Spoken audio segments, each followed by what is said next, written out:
ಎಲ್ಲರಿಗೂ ಕೂಡ ಅವಕಾಶ ಕೊಡುವ. ಈಗ ವಿಷಯ ಏನಂತ ಹೇಳಿದ್ರೆ, ಇವು ಮಾತಾಡ್ತಾರೆ, ಯತ್ನಾಳ್ ರಾಯರೆಡ್ಡಿ ಇದ್ದಾರೆ, ಅಶ್ವಥ್ ಇದ್ದಾರೆ, ಮತ್ತೆ ನೀವು ಮಧ್ಯಾಹ್ನ ಊಟಕ್ಕೆ ವಿರಾಮ ಇಲ್ಲ. ಸೊ ಯಾರಿಗೆ ಹಸಿವಾಗ್ತದೆ ಬೇಗ ಊಟ ಮಾಡಿ ಬಂದು ಇಲ್ಲಿ ಕೂತ್ಕೊಳ್ಳಿ. ಆ ಸಂದರ್ಭ ಎಲ್ಲರಿಗೂ ಕೂಡ ಮಾತಾಡಲಿಕ್ಕೆ ನಾನು ಅವಕಾಶ ಮಾಡಿ ಕೊಡ್ತೇನೆ. ಈಗ ನಾನು ಮುಂದುವರಿಸಿ.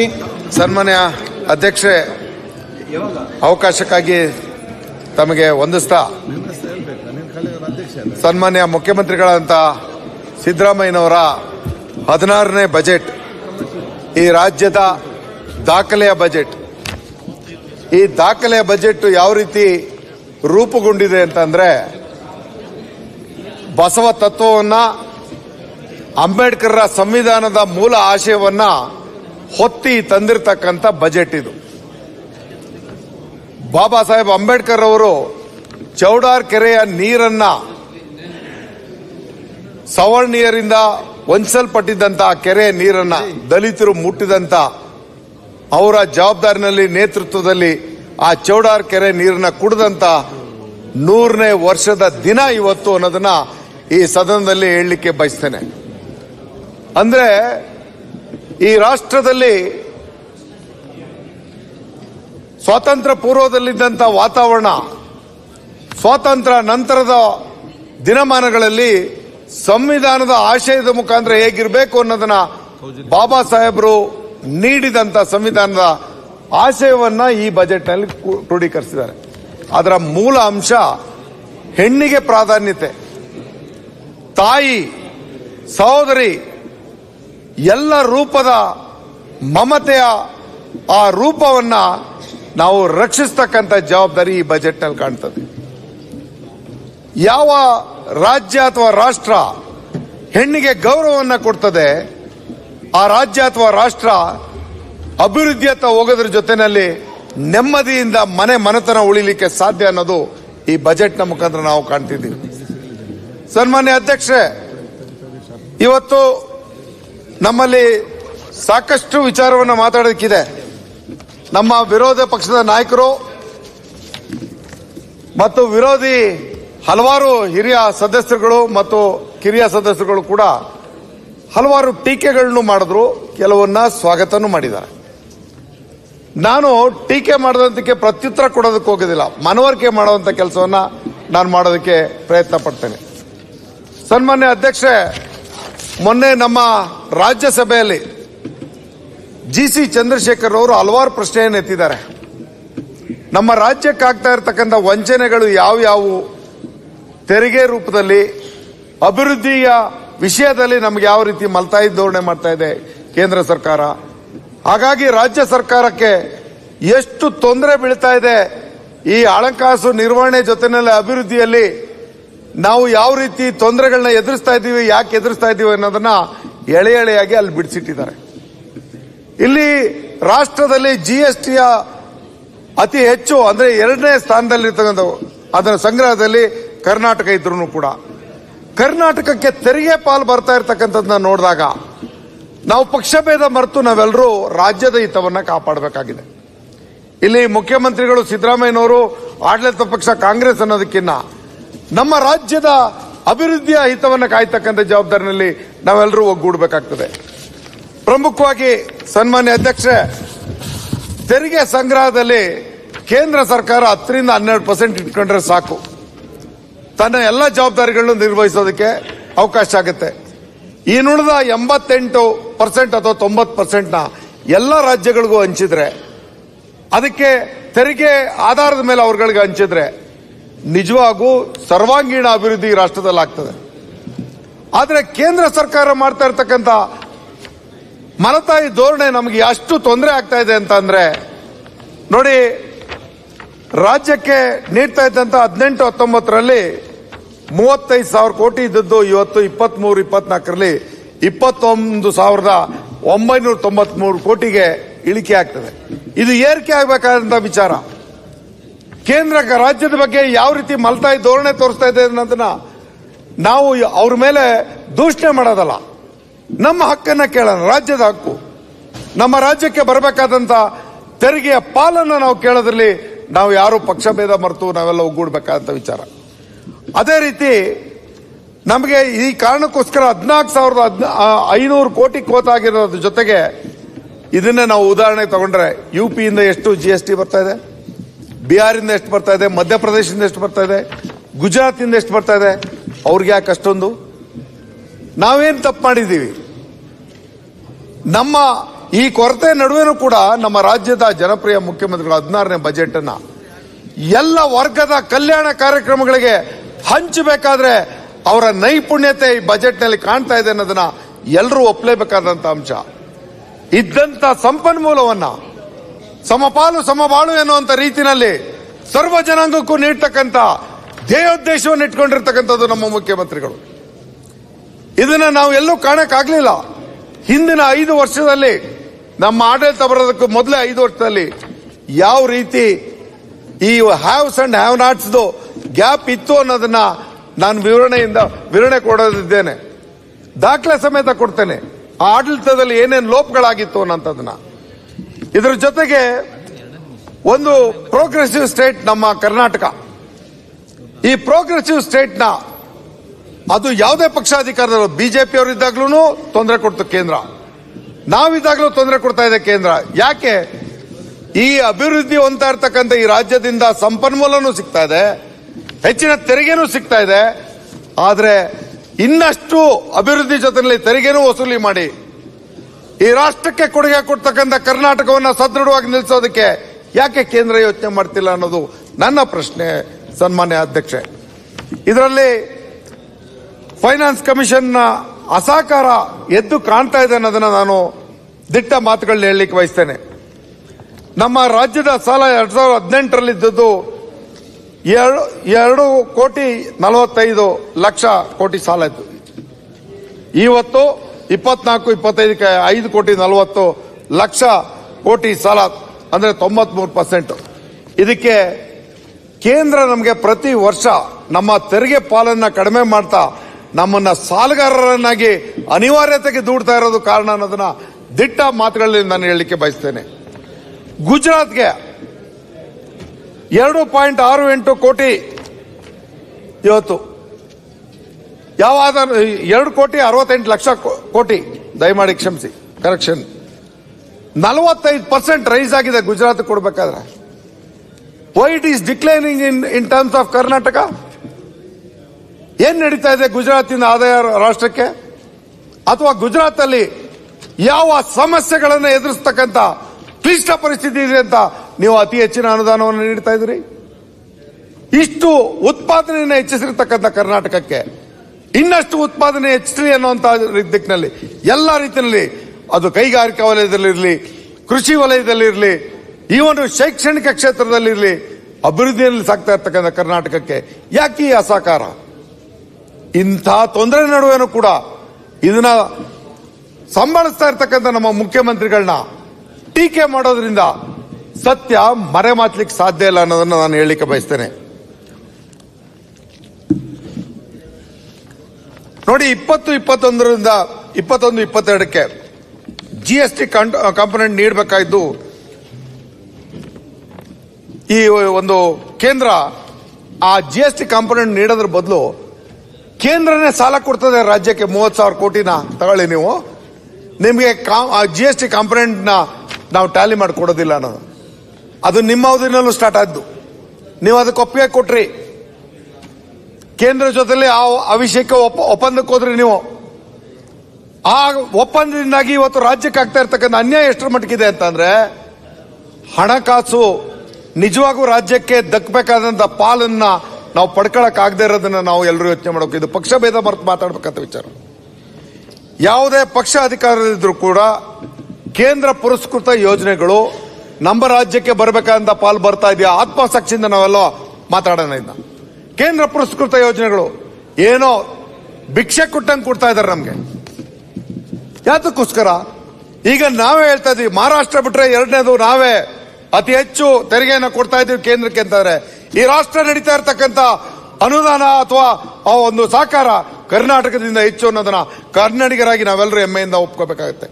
ಭಾರತ ಮಾತೆಯ ಸೇವೆಯಲ್ಲಿ ಕನ್ನಡಿಗರು ನಾವು ಮೇಲ್ಗೈಯಲ್ಲಿದ್ದೇವೆ, ಮುಂಚೂಣಿಯಲ್ಲಿದ್ದೇವೆ. ಆದ್ರೆ ಭಾರತ ಮಾತೆಯ ಜವಾಬ್ದಾರಿಯನ್ನು ಹೊತ್ತಿರ್ತಕ್ಕಂಥ ಕೇಂದ್ರ ಸರ್ಕಾರ ಕರ್ನಾಟಕಕ್ಕೆ ವಂಚನೆ ಮಾಡ್ತಾ ಇರೋದನ್ನ ನಾವು ಕಣ್ಣೆದುರಿಗೆ ನೋಡ್ತಾ ಬಾಯಿ ಮುಚ್ಚಿ ಕೂರೋದು ಎಷ್ಟರ ಮಟ್ಟಿಗೆ ಸರಿ ಅನ್ನೋದನ್ನ ಎಲ್ಲ ಸದಸ್ಯರಲ್ಲಿ ಮತ್ತು ತಮ್ಮಲ್ಲಿ ನಾನು ಈ ವಿಷಯವನ್ನು ಆರಿಕೆ ಮಾಡ್ತೀನಿ. ನಮ್ಮ ಕರ್ನಾಟಕ ರಾಜ್ಯಕ್ಕೆ ಇಷ್ಟೊಂದು ಕೋತ ಆದ್ರೆ ಬೇರೆ ರಾಜ್ಯಕ್ಕೆ ಯುಪಿ, ಬಿಹಾರ ಮತ್ತು ಮಧ್ಯಪ್ರದೇಶ, ಗುಜರಾತ್ಗೆ ಲಕ್ಷ ಲಕ್ಷ ಕೋಟಿಯ ಅನುದಾನಗಳ ಲಭ್ಯತೆ. ಅದು ಬಿಜೆಪಿ ಸರ್ಕಾರದಲ್ಲಿದ್ದಾಗಲೂ ಕೊಟ್ಟಿಲ್ಲ. ನಾನು ದಾಖಲೆ ಸಮೇತ ಅದನ್ನ ಹೇಳ್ತೀನಿ. ಈ ಮಧ್ಯದಲ್ಲಿ ಸನ್ಮಾನ್ಯ ಅಧ್ಯಕ್ಷ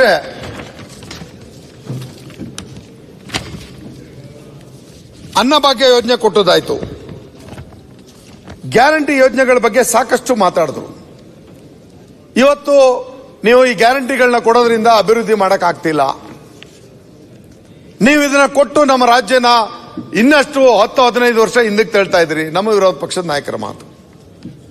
ಸ್ವಾಮಿ, ಈ ರಾಜ್ಯದಲ್ಲಿ ಏನು ಸಮಸ್ಯೆ ಇತ್ತು ಅನ್ನೋದನ್ನ ಆರ್ಥಿಕ, ಶೈಕ್ಷಣಿಕ, ಸಾಮಾಜಿಕ ಸಮೀಕ್ಷೆಯ ಆಧಾರದ ಮೇಲೆ ಯೋಜನೆಗಳು ರೂಪಿತ ಆಗಬೇಕು, ಬಜೆಟ್ ರೂಪಿತ ಆಗಬೇಕು ಅನ್ನೋಂತ ಆಶಯವನ್ನ ನಮ್ಮ ಮುಖ್ಯಮಂತ್ರಿಗಳು ಇಟ್ಕೊಂಡು ಕೆಲಸ ಮಾಡ್ತಾ ಇರ್ತಕ್ಕಂಥದ್ದು. ಗ್ಯಾರಂಟಿ ಯೋಜನೆ ಪ್ರಚಾರಕ್ಕಲ್ಲ, ಗ್ಯಾರಂಟಿ ಯೋಜನೆ ಓಟ್ಗೋಸ್ಕರಲ್ಲ. ಹಾಗಾದ್ರೆ ಇವತ್ತು ಎಲ್ಲ ಪಕ್ಷಗಳು ಹಲವಾರು ರಾಜ್ಯಗಳಲ್ಲಿ ಅವರವರ ಇಚ್ಛಾನುಸಾರ ಗ್ಯಾರಂಟಿಗಳನ್ನ ಘೋಷಣೆ ಮಾಡ್ತಿದ್ದಾರೆ.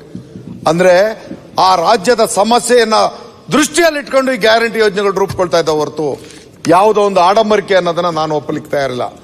ಇವತ್ತು ಹೆಣ್ಣು ಮಕ್ಕಳು ಇವತ್ತು ನೆಮ್ಮದಿಯಾಗಿ ಮನೆಗಳಲ್ಲಿ ಇದ್ರೆ, ಇವತ್ತು ನಮಗೆ ಶಕ್ತಿ ಯೋಜನೆನ ಬಹಳಷ್ಟು ಜನ ಟೀಕೆ ಮಾಡಿದ್ರು. ಅದ್ರಲ್ಲಿ ಹೆಂಗೆ ನೀವು SCPT ನ ನೀವು ಕ್ರೋಢೀಕರಿಸ್ಕೊಟ್ರಿ ಅಂತ ಪ್ರಶ್ನೆ ಮಾಡಿದ್ರು. ನಾನೊಂದು ಮಾತನ್ನು ಕೇಳ್ತೀನಿ, ಅತಿ ಹೆಚ್ಚು ಜನ ಕೂಲಿ ಮಾಡತಕ್ಕಂಥ ವರ್ಗ ಯಾವ ಜನಾಂಗದಲ್ಲಿ ಬರ್ತಾ ಇದೆ ಸ್ವಾಮಿ? ಇವತ್ತು ಗಾರ್ಮೆಂಟ್ಗಳಲ್ಲಿ ಕೆಲಸ ಮಾಡ್ತಿರ್ತಕ್ಕಂಥ ಅತಿ ಹೆಚ್ಚು ಜನ ಯಾವ ವರ್ಗದ ಜನ ಅನ್ನೋದನ್ನ ನಾವೇ ಯೋಚನೆ ಮಾಡಬೇಕಾಗುತ್ತೆ. ಟೆಂಪೋ ಟ್ರಾಕ್ಸ್ಗಳಲ್ಲಿ, ಆಟೋಗಳಲ್ಲಿ ತಿರುಗ್ತಿದ್ದವ್ರಿಗೆ ಮುಕ್ತವಾಗಿ ಬಸ್ಸಲ್ಲಿ ತಿರುಗಾಡಕ್ಕೆ ಅವಕಾಶ ಸಿಗ್ತಲ್ಲ. ಯಾವುದೇ ಕಾರ್ಖಾನೆಗಳಲ್ಲಿ ಕೆಲಸ ಮಾಡೋರಿಗೆ ಮುಕ್ತವಾಗಿ ಬಸ್ಸಲ್ಲಿ ತಿರುಗಾಡಕ್ಕೆ ಅವಕಾಶ ಕೊಟ್ರಲ್ಲ. ಈ ಯೋಜನೆ ಬೇಡವಾ? ಆ ತಾಯಿಯಿಂದ ಕಷ್ಟ ನಾವು ಯೋಚನೆ ಮಾಡಿದ್ವಾ? ಬೆಳಗಿನ ಜಾವ 4:30-5 ಗಂಟೆಗೆ ಎದ್ದು ಮನೆ ಕೆಲಸನೂ ಮಾಡಿ ಅವರು ಕಾರ್ಖಾನೆಗಳಲ್ಲಿ ಕೆಲಸ ಮಾಡೋದಕ್ಕೆ ಹಲವಾರು ದೂರದ ಜಾಗದಲ್ಲಿ ಹೋಗಿ ಗಾರ್ಮೆಂಟ್ಗಳಲ್ಲಿ ಕೆಲಸ ಮಾಡೋದಕ್ಕೆ ಒಂದು ಬುತ್ತಿಗೆ ಕಟ್ಕೊಂಡು ಹೋಗ್ತಿದ್ರಲ್ಲ. ಆ ಮಧ್ಯದಲ್ಲಿ ಆ ಆಟೋದವನಿಗೋ ಆ ಟೆಂಪೋದವನಿಗೋ ದುಡ್ಡು ಕೊಟ್ಟು ಪುನಃ ಸಾಯಂಕಾಲ ದುಡ್ಡು ಕೊಟ್ಟು ಬರ್ಬೇಕಿತ್ತಲ್ಲ. ಅದನ್ನ ತಪ್ಪಿಸಿದ್ದು ತಪ್ಪು ಅನ್ನೋದಾದ್ರೆ ನಿಮ್ಮ ಮಾತು, ನಿಮ್ಮ ಆತ್ಮಸಾಕ್ಷಿಗೆ ನಾನು ಬಿಡ್ತೀನಿ. ಇವತ್ತು ಮನೆ ನಡೆಸಬೇಕಾದ್ರೆ ಇಷ್ಟೆಲ್ಲ ದುಡ್ದು ಬಂದ್ರು ತನ್ನ ಮನೆ ನಡ್ಸಕ್ ಆಯ್ತಿರ್ಲಿಲ್ಲ. ಮೈಕ್ರೋ ಫೈನಾನ್ಸ್ ಹಾವಳಿ ಇತ್ತು. ಎಲ್ಲೊಂದ್ರಲ್ಲಿ ಒಂದು ಹಾಹಾಕಾರ. ಆ ಬಡತನ ಕಿತ್ತು ತಿನ್ನೋಂತ ಜಾಗಕ್ಕೆ ಆ ತಾಯಿ ಮನೆ ನಡೆಸಲಿ ಅಂತ 2,000 ರೂಪಾಯಿ ಕೊಟ್ರೆ ಆ ಗ್ಯಾರಂಟಿನ ಟೀಕೆ ಮಾಡ್ತಕ್ಕಂಥದ್ದು ಎಷ್ಟು ಮಟ್ಟಿಗೆ ಸರಿ? ಉಳ್ಳವರ ವಿಚಾರವನ್ನ ನೀವು ಹೇಗ್ ಬೇಕಾದ್ರೂ ಮಾತಾಡಿ, ಅವ್ರಿಗೆ ಕೊಟ್ಟದ್ದು ಸರಿಯೋ ತಪ್ಪೋ. ನಿರ್ಗತಿಕರಿಗೆ, ಅಸಹಾಯಕರಿಗೆ ಸಹಾಯ ಮಾಡ್ತಕ್ಕಂಥ ಯೋಜನೆಗಳನ್ನ ಮುಕ್ತ ಕಟ್ಟದಿಂದ ಹೋಗಬೇಕಾದ್ದು ನಮ್ಮೆಲ್ಲರ ಕರ್ತವ್ಯ. ಪಕ್ಷ ಭೇದ ಮರೆತು ಮಾತಾಡಬೇಕು. ಯಾಕೆಂದ್ರೆ ಅತಿ ಹೆಚ್ಚು ಹಿಂದುಳಿದವರು, ಅಲ್ಪಸಂಖ್ಯಾತರು, ದಲಿತರು ಈ ವಿಚಾರದಲ್ಲಿ ಶೋಷಣೆಗೆ ಒಳಗಾಗಿರ್ತಕ್ಕಂಥ ವರ್ಗ. ಈ ವರ್ಗಕ್ಕೆ ನ್ಯಾಯ ಕೊಟ್ಟರೆ ತಪ್ಪೇನು? ಹಣ ದಾನ ಕೊಡ್ತಿಲ್ಲ, ಅದು ಅವರ ಹಕ್ಕು. ಆ ಬದುಕಿನ ಹಕ್ಕಿಗೋಸ್ಕರ ಕೊಡ್ತಿರ್ತಕ್ಕಂಥದ್ದು ನಮ್ಮ ಸರ್ಕಾರ ಇರಲಿ, ಅವ್ರ ಸರ್ಕಾರ ಇರಲಿ, ಯಾರದೇ ಸರ್ಕಾರ ಇರಲಿ, ಅವರ ಕೊಂಡುಕೊಳ್ಳುವ ಶಕ್ತಿಯನ್ನ ನಾವು ಕಾಪಾಡಲಿಲ್ಲ ಅಂತಂದ್ರೆ, ಅವರ ಬದುಕನ್ನ ರೂಪಿಸೋದಕ್ಕೆ ನೆರವಾಗ್ಲಿಲ್ಲ ಅಂತಂದ್ರೆ ಅಕ್ಷಮ್ಯ ಆಗುತ್ತೆ ಸರ್ಕಾರದ್ದು. ಅಂತ ಜವಾಬ್ದಾರಿಯಲ್ಲಿ ಕೊಟ್ಟಂತ ಯೋಜನೆಗಳಿವು. ಇದಲ್ಲದೆ ಮನೆಯಲ್ಲಿ ಒಂದು ಬೆಳಕು ಕಾಣ್ತಿರ್ಲಿಲ್ಲ. ಎಷ್ಟೋ ಮನೆಗಳ ವಿದ್ಯುತ್ ಅನ್ನ ಕಟ್ ಮಾಡ್ತಾ ಇದ್ರು, ವಿದ್ಯುತ್ ಸಂಪರ್ಕವನ್ನ, ಬಿಲ್ ಕಟ್ಟಿಲ್ಲ ಅಂತ. ಇವತ್ತು ಗೃಹ ಜ್ಯೋತಿ ಯೋಜನೆಯಿಂದ ಪ್ರತಿಯೊಂದು ಮನೆಯ ಬಡವನ ಮನೆಯಲ್ಲಿ ಜ್ಯೋತಿ ಬೆಳಗ್ತಾ ಇದೆ. ಅದಕ್ಕೆ ಸಿದ್ದರಾಮಯ್ಯ ನೇತೃತ್ವದ ಕಾಂಗ್ರೆಸ್ ಸರ್ಕಾರದ ಈ ಗ್ಯಾರಂಟಿ ಯೋಜನೆ ಕಾರಣ ಅನ್ನೋದನ್ನ ಎಲ್ಲರೂ ಅರ್ಥ ಮಾಡ್ಕೋಬೇಕು ಅನ್ನೋದನ್ನ ನನ್ನ ಮನವಿಯಲ್ಲಿ ಹೇಳಲಿಕ್ಕೆ ಬಯಸ್ತೇನೆ. ಸನ್ಮಾನ್ಯ ಅಧ್ಯಕ್ಷೆ, ಇವತ್ತು ಎಲ್ಲರೂ ಟೀಕೆ ಮಾಡಿದ್ರು, ಗ್ಯಾರಂಟಿಗೆ ನೀವು ಇಷ್ಟೊಂದು ದುಡ್ಡು ಕೊಟ್ಬಿಟ್ರಿ, ಗ್ಯಾರಂಟಿಯಿಂದ ಬಹಳ ಅನ್ಯಾಯ ಆಗೋಯ್ತು, ಗ್ಯಾರಂಟಿಗೆ SCPT ನೀವು ಉಪಯೋಗಿಸ್ತಾ ಇದ್ರೆ. ನನ್ನ ಸಮಿತಿನಲ್ಲಿ ನಮ್ಮ ಮಂಜು, ನನ್ನ ಸಹೋದರ ಇದ್ದಾರೆ. ನಾವು ಅಲ್ಲೂ ಸಾಕಷ್ಟು ಜೊತೆನಲ್ಲೇ ಕುಳಿತು ಚರ್ಚೆ ಮಾಡ್ತೀವಿ. ಸಾಕಷ್ಟು ಇಲಾಖೆಗಳಿಗೆ ನಾವು ಒಮ್ಮತದ ನಿರ್ಣಯದಲ್ಲಿ ನಾವೆಲ್ಲ ಕ್ರಮ ಕೈಗೊಳ್ತೇವೆ. ನನ್ನ ಸಹೋದರ ಜಾಧವ್ ಕೂಡ ಇಲ್ಲೇ ಕೂತಿದ್ದಾರೆ. ಸನ್ಮಾನ್ಯ ಅಧ್ಯಕ್ಷೆ, ಗೃಹ ಜ್ಯೋತಿಗೆ ಇವತ್ತು 2,600 26 ಕೋಟಿ ಅಂದ್ರೆ 26% ಇವತ್ತು SCP TSP ನಲ್ಲಿ ಕೊಟ್ಟಿರ್ತಕ್ಕಂಥ ಒಂದು ಅನುದಾನ ಅನ್ನೋದನ್ನ 10,100 ಕೋಟಿನಲ್ಲಿ ಅಲೋಕೇಶನ್ ಇದ್ದಿದ್ರಲ್ಲಿ 2,626 ಕೋಟಿ 26% ಬಂದಿದೆ. ಅನ್ನಭಾಗ್ಯಕ್ಕೆ 1,671 ಕೋಟಿ, ಅದು ಕೂಡ 26% ಇನ್ಸ್ಟೆಡ್ ಆಫ್ 6,426 crore. ಶಕ್ತಿ ಯೋಜನೆಗೆ 1,537 ಕೋಟಿ 29%, ಇದೊಂದರಲ್ಲಿ ಸ್ವಲ್ಪ ಜಾಸ್ತಿ ಇದೆ. 5,300 ಕೋಟಿ ಅಲೋಕೇಶನ್ ಇದ್ದಂತ ಜಾಗದಲ್ಲಿ. ಮತ್ತೆ ಗೃಹಲಕ್ಷ್ಮಿ ಯೋಜನೆಗೆ ಇವತ್ತು 7,438 ಕೋಟಿ 26% ಬರ್ತಾ ಇದೆ. ಅದರಲ್ಲಿ 28,608 ಕೋಟಿಯನ್ನ ಮೊದಲಿಟ್ಟಿದ್ದು, ಒಟ್ಟು ಅದಕ್ಕೆ ಅಲೋಕೇಶನ್ ಇರೋದು. ಯುವ ನಿಧಿನಲ್ಲಿ 27% 167 ಕೋಟಿಯನ್ನು ಇದು ಮಾಡಿದ್ರೆ ಅದಕ್ಕೆ 600 ಕೋಟಿ ಇಟ್ಟಿರ್ತಕ್ಕಂಥದ್ದು ಬಜೆಟ್. ನಾನು ಹಿಂದುಳಿದ ವರ್ಗಗಳ ಇಲಾಖೆಯಿಂದ ಜಾತಿ ಗಣತಿ ನಡೆದಿದೆ. ಈ ಹಿಂದುಳಿದ ವರ್ಗದ ಜಾತಿ ಗಣತಿ ಇನ್ನೂ ಬಹಿರಂಗಗೊಂಡಿಲ್ಲ. ನಮಗೆ ಜನಗಣತಿ ನಡೆದಿರ್ತಕ್ಕಂಥದ್ದೇ 2011ರಲ್ಲಿ. 2011ರ ನಂತರ ಕೇಂದ್ರ ಸರ್ಕಾರ ತನ್ನ ನಿಜ ಜವಾಬ್ದಾರಿಯನ್ನು ಮರೆತು ನಿಂತಿರ್ತಕ್ಕಂಥದ್ದು ಜನಗಣತಿ ಮಾಡದೇ ಇರತಕ್ಕಂಥದ್ದು ಅನ್ನೋದನ್ನ ನಾನು ಆರೋಪದ ರೂಪದಲ್ಲಿ ಹೇಳಲಿಕ್ಕೆ ಬಯಸ್ತೇನೆ. ಅಧ್ಯಕ್ಷ, ಈ ರಾಷ್ಟ್ರವನ್ನು ನಡೆಸಬೇಕಾದ್ರೆ, ಆರ್ಥಿಕ ಸಾಮಾಜಿಕ ಶೈಕ್ಷಣಿಕ ಸಮಸ್ಯೆಗಳನ್ನ ಅರ್ಥಕೋಬೇಕಾದ್ರೆ ಜನಗಣತಿ ಅತಿ ಮುಖ್ಯ. ಯತ್ನಾಳ್ ಅವರು ಒಪ್ತೀರ ಅನ್ಕೊಳ್ತೀನಿ ನಾನು. ಯಾವ ಆಧಾರದ ಮೇಲೆ ನಾವು ಕಾರ್ಯಕ್ರಮ ರೂಪಿಸೋದು, ಯಾವ ದತ್ತಾಂಶ ಇಟ್ಕೊಂಡು ನಾವು ಕಾರ್ಯಕ್ರಮ ರೂಪಿಸೋದು? 2011ರಿಂದ 2025 ಆದ್ರೂ ಕೂಡ 14 ವರ್ಷ ಆದ್ರೂ ಕೂಡ ಜನಗಣತಿ ಪ್ರಾರಂಭ ಆಗಿಲ್ವಲ್ಲ. ಅತ್ಯಂತ ಕೆಳವರ್ಗದ ಸಮಾಜದಿಂದ ಬಂದವನು ನಾನು. ನನ್ನ ಹಕ್ಕನ್ನ ಪ್ರಶ್ನೆ ಮಾಡ್ತೀನಿ. ಬಾಬಾ ಸಾಹೇಬರ ಸಿದ್ಧಾಂತವನ್ನ ಕೊಲ್ತಾ ಇರೋರು ಯಾರು? ಸಂವಿಧಾನವನ್ನ ಕಸ್ತುಬುಟ್ಟಿಗೆ ಬೀಸಾಕ್ತಾ ಇರೋರು ಯಾರು? ಬಾಬಾ ಸಾಹೇಬರ ವಿಷಯವನ್ನು ಎತ್ಕೊಂಡು ಪ್ರಶ್ನೆ ಮಾಡ್ತಕ್ಕಂಥ ಹಕ್ಕು ನಿಮ್ಗೆಲ್ಲಿದೆ? ಕೇಂದ್ರದಲ್ಲಿ ಆಡಳಿತ ನಡೆಸಿರೋರು ಇಲ್ಲಿ, ಇವತ್ತು ವಿರೋಧಿ ಬಣದಲ್ಲಿ ಕೂತಿರ್ತಕ್ಕಂಥ ನಮ್ಮ ಸಹೋದರರಿರಲಿ, ನೀವು ಅರ್ಥ ಮಾಡ್ಕೊಂಡು ಮಾತಾಡಿ. ಯಾಕೆ ನೀವು ಹೇಳಿದ್ರೆ 15 ವರ್ಷ ಹಿಂದಕ್ಕೆ ಕೊಟ್ಟಾಗ್ತಾ ಇದೆ ರಾಜ್ಯ ಅಂತ? ರಾಜ್ಯ ಎಲ್ಲ ಹಿಂದಕ್ಕೆ ಹೋಗ್ತಾ ಇರೋದು. ಹಿಂದುಳಿದವರು, ಪರಿಶಿಷ್ಟ ಜಾತಿ ಮತ್ತು ಪರಿಶಿಷ್ಟ ಪಂಗಡದವರು, ಅಲ್ಪಸಂಖ್ಯಾತರು ಹಿಂದಕ್ಕೆ ಹೋಗ್ತಾರೆ. ಯಾಕಂದ್ರೆ ನಿಮ್ಮ ಹತ್ರ ದತ್ತಾಂಶ ತಂದ್ಕೊಡಕ್ಕಂತ ಶಕ್ತಿ ಇಲ್ಲ, ಇಚ್ಛಾಶಕ್ತಿನೂ ಇಲ್ಲ. ಆ ಇಚ್ಛಾಶಕ್ತಿ ಕೊರತೆಯಿಂದಾಗಿ ರಾಜ್ಯಗಳು, ರಾಷ್ಟ್ರ ಇವತ್ತು ಯೋಜನೆಗಳನ್ನ ರೂಪಿಸೋದ್ರಲ್ಲಿ ಅತ್ಯಂತ ಅವ್ರ ಇಚ್ಛೆ ಬಂದಂತ ರೀತಿಯಲ್ಲಿ ಮಾಡೋದಕ್ಕೆ ಅವಕಾಶ ಕೊಟ್ಟಾಗ್ತದೆ. ಸನ್ಮಾನ್ಯ ಅಧ್ಯಕ್ಷ, ಇವತ್ತು ಹಿಂದುಳಿದ ವರ್ಗ ಕಲ್ಯಾಣ ಇಲಾಖೆಯಲ್ಲಿ 2013ರಿಂದ 2018 ತನಕ ಸಿದ್ದರಾಮಯ್ಯನವರು ಯಾವ ರೀತಿ ಈ ವರ್ಗದ ಕಲ್ಯಾಣವನ್ನ ಕಾಪಾಡಿದ್ರು? ನಮ್ಮ ಅಶ್ವತ್ಥನಾರಾಯಣ ಇಲ್ಲೇ ಕೂತವ್ರೆ, ಅವರೇ ಉಪಮುಖ್ಯಮಂತ್ರಿಗಳಿದ್ರು ಹಿಂದಿನ ಸಾಲ. 19ರಿಂದ 23 ತನಕ ಹಿಂದುಳಿದ ವರ್ಗಗಳಿಗೆ ನಿಮ್ ಜವಾಬ್ದಾರಿ ಏನು ಅನ್ನೋದನ್ನ ದಾಖಲೆ ಸಮೇತ ನಾನು ಹೇಳಕ್ಕೆ ಬಯಸ್ತೇನೆ. ಅವತ್ತು ವಿದ್ಯಾರ್ಥಿ ನಿಲಯಗಳ ಸಂಖ್ಯೆ ಮಂಜೂರಾದದ್ದು ಹಿಂದುಳಿದ ವರ್ಗಕ್ಕೆ 2013ರಿಂದ 2018ಕ್ಕೆ 461 ಇದ್ರೆ, ನಮ್ಮ ಬಿಜೆಪಿ ಸರ್ಕಾರ ಇದ್ದಾಗ ಬರೀ 6 ಕೊಟ್ಟಿರ್ತಕ್ಕಂಥದ್ದು. ಹಾಗೆ ಪ್ರಯೋಜನ ಪಡೆದ ವಿದ್ಯಾರ್ಥಿಗಳ ಸಂಖ್ಯೆ 2013ರಿಂದ 2018 ತನಕ ಎಷ್ಟಿತ್ತು ಅಂದ್ರೆ 46,175 ವಿದ್ಯಾರ್ಥಿಗಳು. ಆದ್ರೆ ತದನಂತರ ಹೆಚ್ಚಾಗಬೇಕು. ಇವರ 5 ವರ್ಷದಲ್ಲಿ ಏನ್ ನಡೀತು ಅಂತಂದ್ರೆ 35,600 ವಿದ್ಯಾರ್ಥಿಗಳಿಗೆ ಮಾತ್ರ ಅವಕಾಶ ಆಯ್ತು. ಯಾರು ಇವತ್ತು ಹಿಂದುಳಿದವ್ರ ಪರ? ಅವ್ರ ಶಿಕ್ಷಣಕ್ಕೆ ಯಾರು ಜವಾಬ್ದಾರಿ ಆಗಿದ್ರು? ಇದು ನಂದಲ್ಲ, ಇಲಾಖೆ ದಾಖಲಾತಿ. ಇದರ ನಂತರ ವಸತಿ ನಿಲಯಗಳ ಕಟ್ಟಡ ನಿರ್ಮಾಣ ಸಂಖ್ಯೆ. ಸಭಾಧ್ಯಕ್ಷರೇ, ಏನೊಂದು ನನ್ನ ಸ್ನೇಹಿತರು ನರೇಂದ್ರ ಸ್ವಾಮಿ ಅವರು ವಿದ್ಯಾರ್ಥಿ ನಿಲಯದ ಬಗ್ಗೆ ಹೇಳ್ತಿದ್ದಾರೆ. ನಮ್ಮ ಒಂದು ಸರ್ಕಾರ ಅವಧಿಯಲ್ಲಿ ಕೋವಿಡ್ ಇತ್ತು, ಗೊತ್ತಿರಲಿ.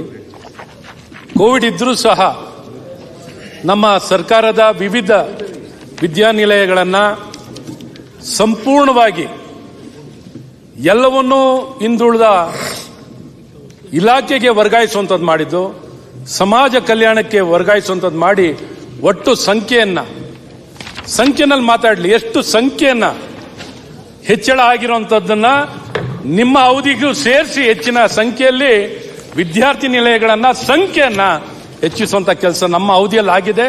ಅದಲ್ಲದೆ ವಿದ್ಯಾರ್ಥಿ ನಿಲಯಗಳು ಮೊದಲು ಚಿಕ್ಕ ಪುಟ್ಟ ಇರ್ಲಿ. ಕಟ್ತಾ ಇದ್ರಿ. ಮುಂದೆ ಹೇಳ್ತೀನಿ ಆಯ್ತು, ನಿಮ್ಗೆ ಆಯ್ತು. ಪೂರ್ಣ ಮಾಡಿದ ಮಾಹಿತಿ ಪೂರ್ಣ ಕೊಟ್ಬಿಟ್ಟು ನಾನು ನಿಮ್ಗೂ ಅರ್ಥ ಪೂರ್ತಿಯಾಗಿ ಆಗುತ್ತೆ. ನೀವ್ ಮೊದ್ಲೇನ್ ಎಷ್ಟು ಪೂರ್ಣ ದುಡ್ಡು ಮಾಡಿದ್ರಿ ಕಟ್ತಿದ್ರು? ನಾವೆಷ್ಟು ಪೂರ್ಣ ಅಲ್ಲ, ಅಲ್ಲ, ಮಾಡಿದ್ವಿ ಒಂದ್ ನಿಮಿಷ ಅಲ್ಲ ಯಾಕೆ ಹೊರಟೋಗುತ್ತೆ ಅಲ್ಲ ಅಶ್ವತ್ಥಣ್ಣ, ನೀವೇನೋ ಸರ್ಕಾರ ಕೊಡ್ತಾ ನನ್- ಉತ್ತರ ನನ್ ಕೊಡ್ತೀರಾ? ಆಗುತ್ತೆ ನಾನು ಅಲ್ಲ, ಇಲ್ಲಿ ಮಾತಾಡಿ ಯಾಕೆಂದ್ರೆ ದಯವಿಟ್ಟು ಅಲ್ಲ ಅವಕಾಶ ಅರ್ಧ ಗಂಟೆ ಕೊಟ್ಟಿದ್ದಾರೆ ನೀವು ಮಧ್ಯ ಕಾಲ್ ಗಂಟೆ ಕಿತ್ತಾಕ್ಬಿಟ್ರೆ ಕಷ್ಟ ಏನಿಲ್ಲ ಇನ್ನು ಇಷ್ಟೇ ಬಹಳ ವಿಚಾರ ಇದೆ ಹೇಳ್ಬಿಡ್ತೀನಿ. ಸ್ವಲ್ಪ ಬಿಡಿ ವಿದ್ಯಾರ್ಥಿ ನಾನ್ ಟೀಕೆ ನಿಲಯಗಳಲ್ಲಿ ಮಾಡ್ತಿಲ್ಲ ಅಭಿವೃದ್ಧಿ ವಿಚಾರ ಮಾತಾಡ್ತಿದ್ದೀನಿ ಸರ್ಕಾರದಲ್ಲಿದ್ದಂತ ವಿದ್ಯಾರ್ಥಿ ನಿಲಯಗಳು ಕಾಲೇಜು ಆಯ್ತು, ಯೂನಿವರ್ಸಿಟಿ ಆಯ್ತು. ಕಾಲೇಜುಗಳಲ್ಲಿದ್ದಂತ ವಿದ್ಯಾರ್ಥಿ ನಿಲಯಗಳಲ್ಲಿ ದುಡ್ಡು ಕೊಟ್ಟು ಅಧ್ಯಕ್ಷರೇ. ಅವರು ಅಲ್ಲಿ ವಾಸ ಮಾಡಬೇಕಿತ್ತು. ಅಶ್ವತ್ಥಣ್ಣ ಸಂಪೂರ್ಣವಾಗಿ ದಲಿತ ಇದಕ್ಕೆ ಪರವಾಗಿದೆ. ಹಸ್ತಾಂತರ ಮಾಡೋ ಮೂಲಕ ನಮ್ಮ ಅಶ್ವತ್ಥಣ್ಣ. ಕಾಲದಲ್ಲಿ ಎಷ್ಟು ದುಡ್ಡು ಖರ್ಚು ಮಾಡಿದ್ದೀವಿ, ಅಶ್ವತ್ಥಣ್ಣ, ನಿಮ್ಮ ಸಾಕು. ಕಾಂಗ್ರೆಸ್ ಕಾಲದಲ್ಲಿ ಎಷ್ಟು ಇಲ್ಲ, ಖರ್ಚು ಮಾಡಿದ್ದೀರಾ ಹೇಳ್ದಾಗಲ್ಲ ನಾನು. ಅದನ್ನ ಬಹಳ ದಯವಿಟ್ಟು ಸ್ಪಷ್ಟವಾಗಿ ತಿಳಿಸಿ. ಕೂತ್ಕೊಳ್ಳಿ. ನೀವು ಚಿಕ್ಕದು 50 ಕಟ್ತೀರಿ, ನಾವು ಸಾವಿರದೇ ಕಟ್ತೀವಿ. ಮಾತಾಡ್ತೀನಿ ಮುಂದಕ್ಕೆ ಮಾತಾಡ್ತೀನಿ ಮಾನ್ಯ ನರೇಂದ್ರ ಸ್ವಾಮಿ ಅವರು ಈಗ ಇಬ್ರು ನನ್ಗೆ ಆಪ್ತರ ತಾನೆ ನೀವು ನನ್ಗೆ ಆಪ್ತರ ಆದ್ಮೇಲೆ ಅವಕಾಶ ಕೊಡ್ತಾನೆ ಪೂರ್ವಕವಾಗಿ ಆತ್ಮೀಯತೆ ಇದ್ಮೇಲೆ ಅವಕಾಶ ಕೊಡ್ತಾನೆ ಸುಮ್ಮನೆ ಮಾತಾಡೋಣ 6 ದೊಡ್ಡ ಹಾಸ್ಟೆಲ್ಗಳನ್ನು ಆಗ್ಲೇ ಚೆನ್ನಾಗಿ ಈಡಾದ್ರೆ ಹೇಳ್ತೇನೆ. ಇಲ್ಲ ಹೇಳಿ. ಏನಿಲ್ಲ ಅಧ್ಯಕ್ಷರೇ, ಹೇಳಿ. ನರೇಂದ್ರ ಸ್ವಾಮಿ ಅವರು ಕೇಂದ್ರ ಸರ್ಕಾರವನ್ನು ಟೀಕೆ ಮಾಡ್ತಾ ಇದ್ದಾರೆ. ಅವರ ಹಕ್ಕಿದೆ, ಅವ್ರು ಮಾಡಲಿ. ನಾ ಇಷ್ಟೇ ಅವ್ರಿಗೆ ವಿನಂತಿ ಮಾಡ್ಕೋದು, ಏನೋ ಅವ್ರು ಒಂದು ಶಬ್ದ ಉಪಯೋಗ ಮಾಡಿದ್ರು, ಸಂವಿಧಾನವನ್ನು ಕಸದ ಬುಟ್ಟಿಗೆ ಹಾಕಿದಾರಂತ. ಈ ದೇಶದಲ್ಲಿ ಯಾವುದಾದ್ರೂ ಒಬ್ಬ ಪ್ರಧಾನಮಂತ್ರಿ ಶಪಥ ತಗೋಕ್ಕಿಂತ ಮುಂಚೆ ಭಾರತದ ಸಂವಿಧಾನಕ್ಕೆ ತಲೆಗಿಟ್ಟು ನಮಸ್ಕಾರ ಮಾಡಿದಂಥ ಒಬ್ಬ ಪ್ರಧಾನಮಂತ್ರಿ ಯಾರಾದ್ರೂ ಇದ್ರೆ ನರೇಂದ್ರ ಮೋದಿ ಅವರು. ಈ ಜಗತ್ತಿನ ಯಾವ ಈಗ ನೆಕ್ಸ್ಟ್ ನಿಮ್ಗೆ ಮಾತು ಕೊಡ್ತಾರೆ ಎತ್ತಾಳವ್ರೆ ಮಾಡುವಂತ ಅವಾಗ ಮಾತಾಡೋರು ಬಿಡಿ. ಅದಕ್ಕೆ ನಾನು ನರೇಂದ್ರ ಸ್ವಾಮಿ ಅಲ್ಲಲ್ಲ, ಈಗ ದಯವಿಟ್ಟು ನಾವು ಸಂವಿಧಾನ ಬಗ್ಗೆ ಅಲ್ಲ ನಾವು ಆತ್ಮೀಯರು ಅಂತಾರೆ ಕೂತ್ಕೋಬೇಕು ನಾವು ಅಷ್ಟೇ ಗೌರವ ಕೊಡ್ತೀವಿ, ನೀವು ಗೌರವ ಕೊಡ್ತೀರಿ. ಆಯ್ತು, ಕೂತ್ಕೊಳ್ಳಿ. ಆದ್ರೆ ನನಗೆ ಟೈಮ್ ಮುಗಿದಾಗುತ್ತೆ ಕಸದ ಬುಟ್ಟಿ ಅಂತ ತಾವು ವಾಪಸ್ ರೆಸ್ಟ್ರಿಕ್ಟ್ ಮಾಡ್ಬಿಟ್ಟು ಅರ್ಧ ಗಂಟೆಗೆ ಸ್ವಲ್ಪ ಇರಿ ದಯವಿಟ್ಟು.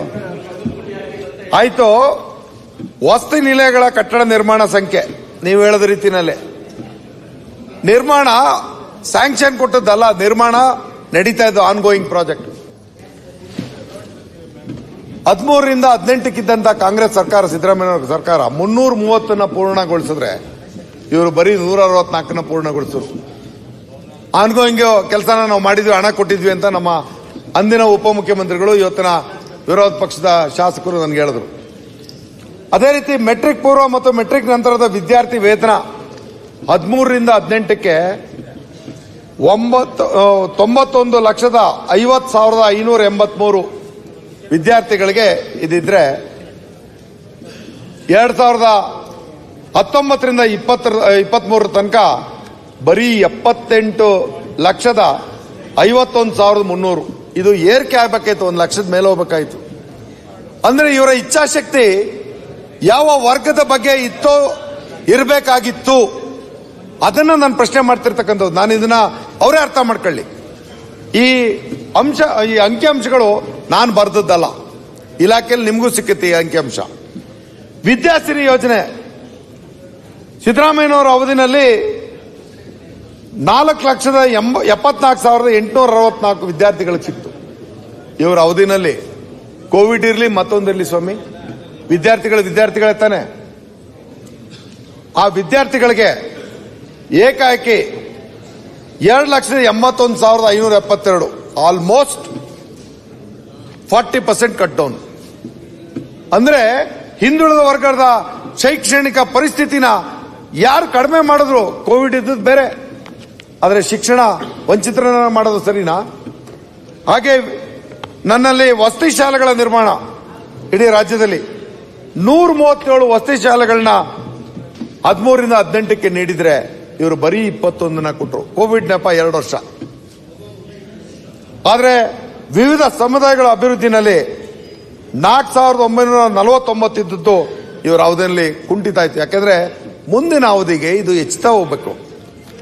ಹಾಗೆ ಶುಲ್ಕ ವಿನಾಯಿತಿ ನೀಡಬೇಕಾಗಿತ್ತು. ಇಲ್ಲಿ ಹೇಳ್ತಾ ಇದ್ರು 15 ವರ್ಷ ಹಿಂದಕ್ಕೆ ಕೊಟ್ಟೋಗಿದೆ ಕರ್ನಾಟಕ. ಯಾರು ಹಿಂದಕ್ಕೆ ಕರ್ಕೊಂಡು ಹೋದ್ರು ಅನ್ನೋದಕ್ಕೆ ನಾನು ಹೇಳ್ತಾ ಇರೋದು ಅಂಕಿಅಂಶನ. ಯಾರ ಅವಧಿನಲ್ಲಿ ಹಿಂದಕ್ಕೆ ಹೋಯ್ತು ಕರ್ನಾಟಕ? ಶುಲ್ಕ ವಿನಾಯಿತಿನಲ್ಲಿ ಬಡವರು, ಹಿಂದುಳಿದವರು ಇವರಿಗೆ 31,72,974 ಜನಕ್ಕೆ 13ರಿಂದ 18 ಕೊಟ್ರೆ, ಅದೇ ಇವರು ನೆಕ್ಸ್ಟ್ ಅವಧಿನಲ್ಲಿ 31,52,642. ಒಂದು ಚೂರು ಏರಿಕೆ ಅಲ್ಲ, ಕಡಿಮೆನೇ ಆಯ್ತು, ಡಿಕ್ಲೈನ್ ಆಯ್ತು. ಇದೆಲ್ಲದರಲ್ಲಿ ನಾವು ಒದಗಿಸಿದ ಅನುದಾನ 13ರಿಂದ 18ಕ್ಕೆ ಹಿಂದುಳಿದ ವರ್ಗಕ್ಕೆ 15,126 ಕೋಟಿ ಕೊಟ್ರೆ ಇವರ ಅವಧಿನಲ್ಲಿ 13,186 ಕೋಟಿಯನ್ನು ಕೊಟ್ಟರು. ನಾನು ಹೇಳ್ತಾ ಇರೋದು 5 ವರ್ಷದ ನಂತರ ಇನ್ನ 5 ವರ್ಷಕ್ಕೆ ಎಷ್ಟು % ಹೆಚ್ಚಿಗೆ ಆಗಬೇಕಾಗಿತ್ತೋ ಅದರ ಬದಲು ಕ್ಷೀಣಿಸ್ತು ಅಂತಂದ್ರೆ ಈ ಹಿಂದುಳಿದ ವರ್ಗದ ಬಗ್ಗೆ ಇವ್ರಿಗಿರ್ತಕ್ಕಂಥ ಕಾಳಜಿ ಏನು ಅನ್ನೋದನ್ನ ಈ ದಾಖಲೆಗಳೇ ನಮಗೆ ನಿರೂಪಣೆ ಮಾಡಿ ತೋರಿಸ್ತಾರೆ. ಆದ್ರೆ ಯಾರು ಸರ್ವ ಜನಾಂಗದ ಪರವಾಗಿ ಬಜೆಟ್ ಅನ್ನು ಮಂಡಿಸಿ ಎಲ್ಲ ವರ್ಗಕ್ಕೂ ಕಲ್ಯಾಣ ಕಾರ್ಯಕ್ರಮಗಳು ತಲುಪೋ ರೀತಿಯಲ್ಲಿ ಮಾಡಿರ್ತಕ್ಕಂಥ ಸಿದ್ದರಾಮಯ್ಯನವರು ಟೀಕೆ ಮಾಡ್ತಕ್ಕಂಥದ್ದು ಎಷ್ಟು ಮಟ್ಟಕ್ಕೆ ಸರಿ ಅನ್ನೋದು ನನ್ನ ಪ್ರಶ್ನೆ. ಸನ್ಮಾನ್ಯ ಅಧ್ಯಕ್ಷ, ಸಮಾಜ ಕಲ್ಯಾಣ ಇಲಾಖೆ ನರೇಂದ್ರಣ್ಣ, ಮಂಜೂರಾದ ಅಣ್ಣ ಒಂದೇ ನಿಮಿಷ. ಈ ಹಿಂದುಳಿದ ವರ್ಗ ಕಲ್ಯಾಣ ಇಲಾಖೆಗೆ ಮಾನ್ಯ ಉಪನಾಯಕರಾದಂಥ ಅರವಿಂದ್ ಬೆಲ್ಲದವರು ಮೊನ್ನೆ ಸದನದಲ್ಲಿ ಒಂದು ತಪ್ಪು ಸಂದೇಶವನ್ನು ಕೊಟ್ಟಿದ್ದಾರೆ. ಏನಂದ್ರೆ ಹಿಂದುಳಿದ ವರ್ಗ ಕಲ್ಯಾಣ ಇಲಾಖೆಗೆ 2023-24ನೇ ಸಾಲಿನಲ್ಲಿ ಏನೂ ಅನುದಾನ ಸರ್ಕಾರ ಕೊಟ್ಟಿಲ್ಲ ಅಂತ. ಮಾನ್ಯ ನಮ್ಮ ಮುಖ್ಯಮಂತ್ರಿಗಳಂತ ಸನ್ಮಾನ್ಯ ಸಿದ್ದರಾಮಯ್ಯನವರು ಸಪ್ಲಿಮೆಂಟ್ ಬಜೆಟ್ನಲ್ಲಿ ಒಟ್ಟಾರೆ ಹಿಂದುಳಿದ ವರ್ಗ ಕಲ್ಯಾಣ ಇಲಾಖೆಗೆ 1600 ಕೋಟಿ ಕೊಟ್ಟಿದ್ದಾರೆ. ಅದರಲ್ಲಿ 224 ಕೋಟಿ ಒಕ್ಕಲಿಗೆ. ತಪ್ಪು ಸಂದೇಶ ಇವ್ರು ಮಾಡಿದ್ದಾರೆ.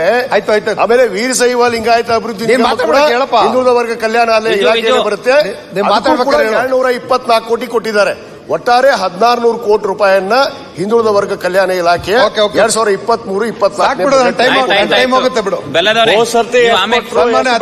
ಅದನ್ನು ಸ್ವಲ್ಪ ಹೇಳ್ರಿ. ಸ್ವಾಮಿ ಅವ್ರು ಮಾತಾಡ್ತಾ ಇದ್ದಾರೆ. ಅಧ್ಯಕ್ಷ ನೀನ್ ಬಂದ ಮಾತಾಡುವಂತೆ ನೀವು ಬಂದ ಮಾತಾಡೋ ಟೈಮ್ ಹಾಳಾಗತ್ತೆ ಇರು. ಸನ್ಮಾನ್ಯ ಅಧ್ಯಕ್ಷ, ಸಮಾಜ ಕಲ್ಯಾಣ ಇಲಾಖೆ ವಿಚಾರವಾಗಿ ಸ್ವಲ್ಪ ಬೆಳಕು ಚೆಲ್ಲಕ್ಕೆ ಇಚ್ಛೆ ಪಡ್ತೀನಿ. ನಮ್ಮ ಮಂಜು ಇದಕ್ಕೆ ಆಕ್ಷೇಪಣೆ ತೆಗೆದ್ರೆ ಎತ್ಲಿ, ನನ್ನ ಸಹೋದರ ಜಾಧವ್ ಆಕ್ಷೇಪಣೆ ತೆಗೆದ್ರೆ ಎತ್ಲಿ. ಆದರೆ ಈ ದಾಖಲೆ ಸುಳ್ಳಾಗಕ್ಕೆ ಸಾಧ್ಯ ಇಲ್ಲ.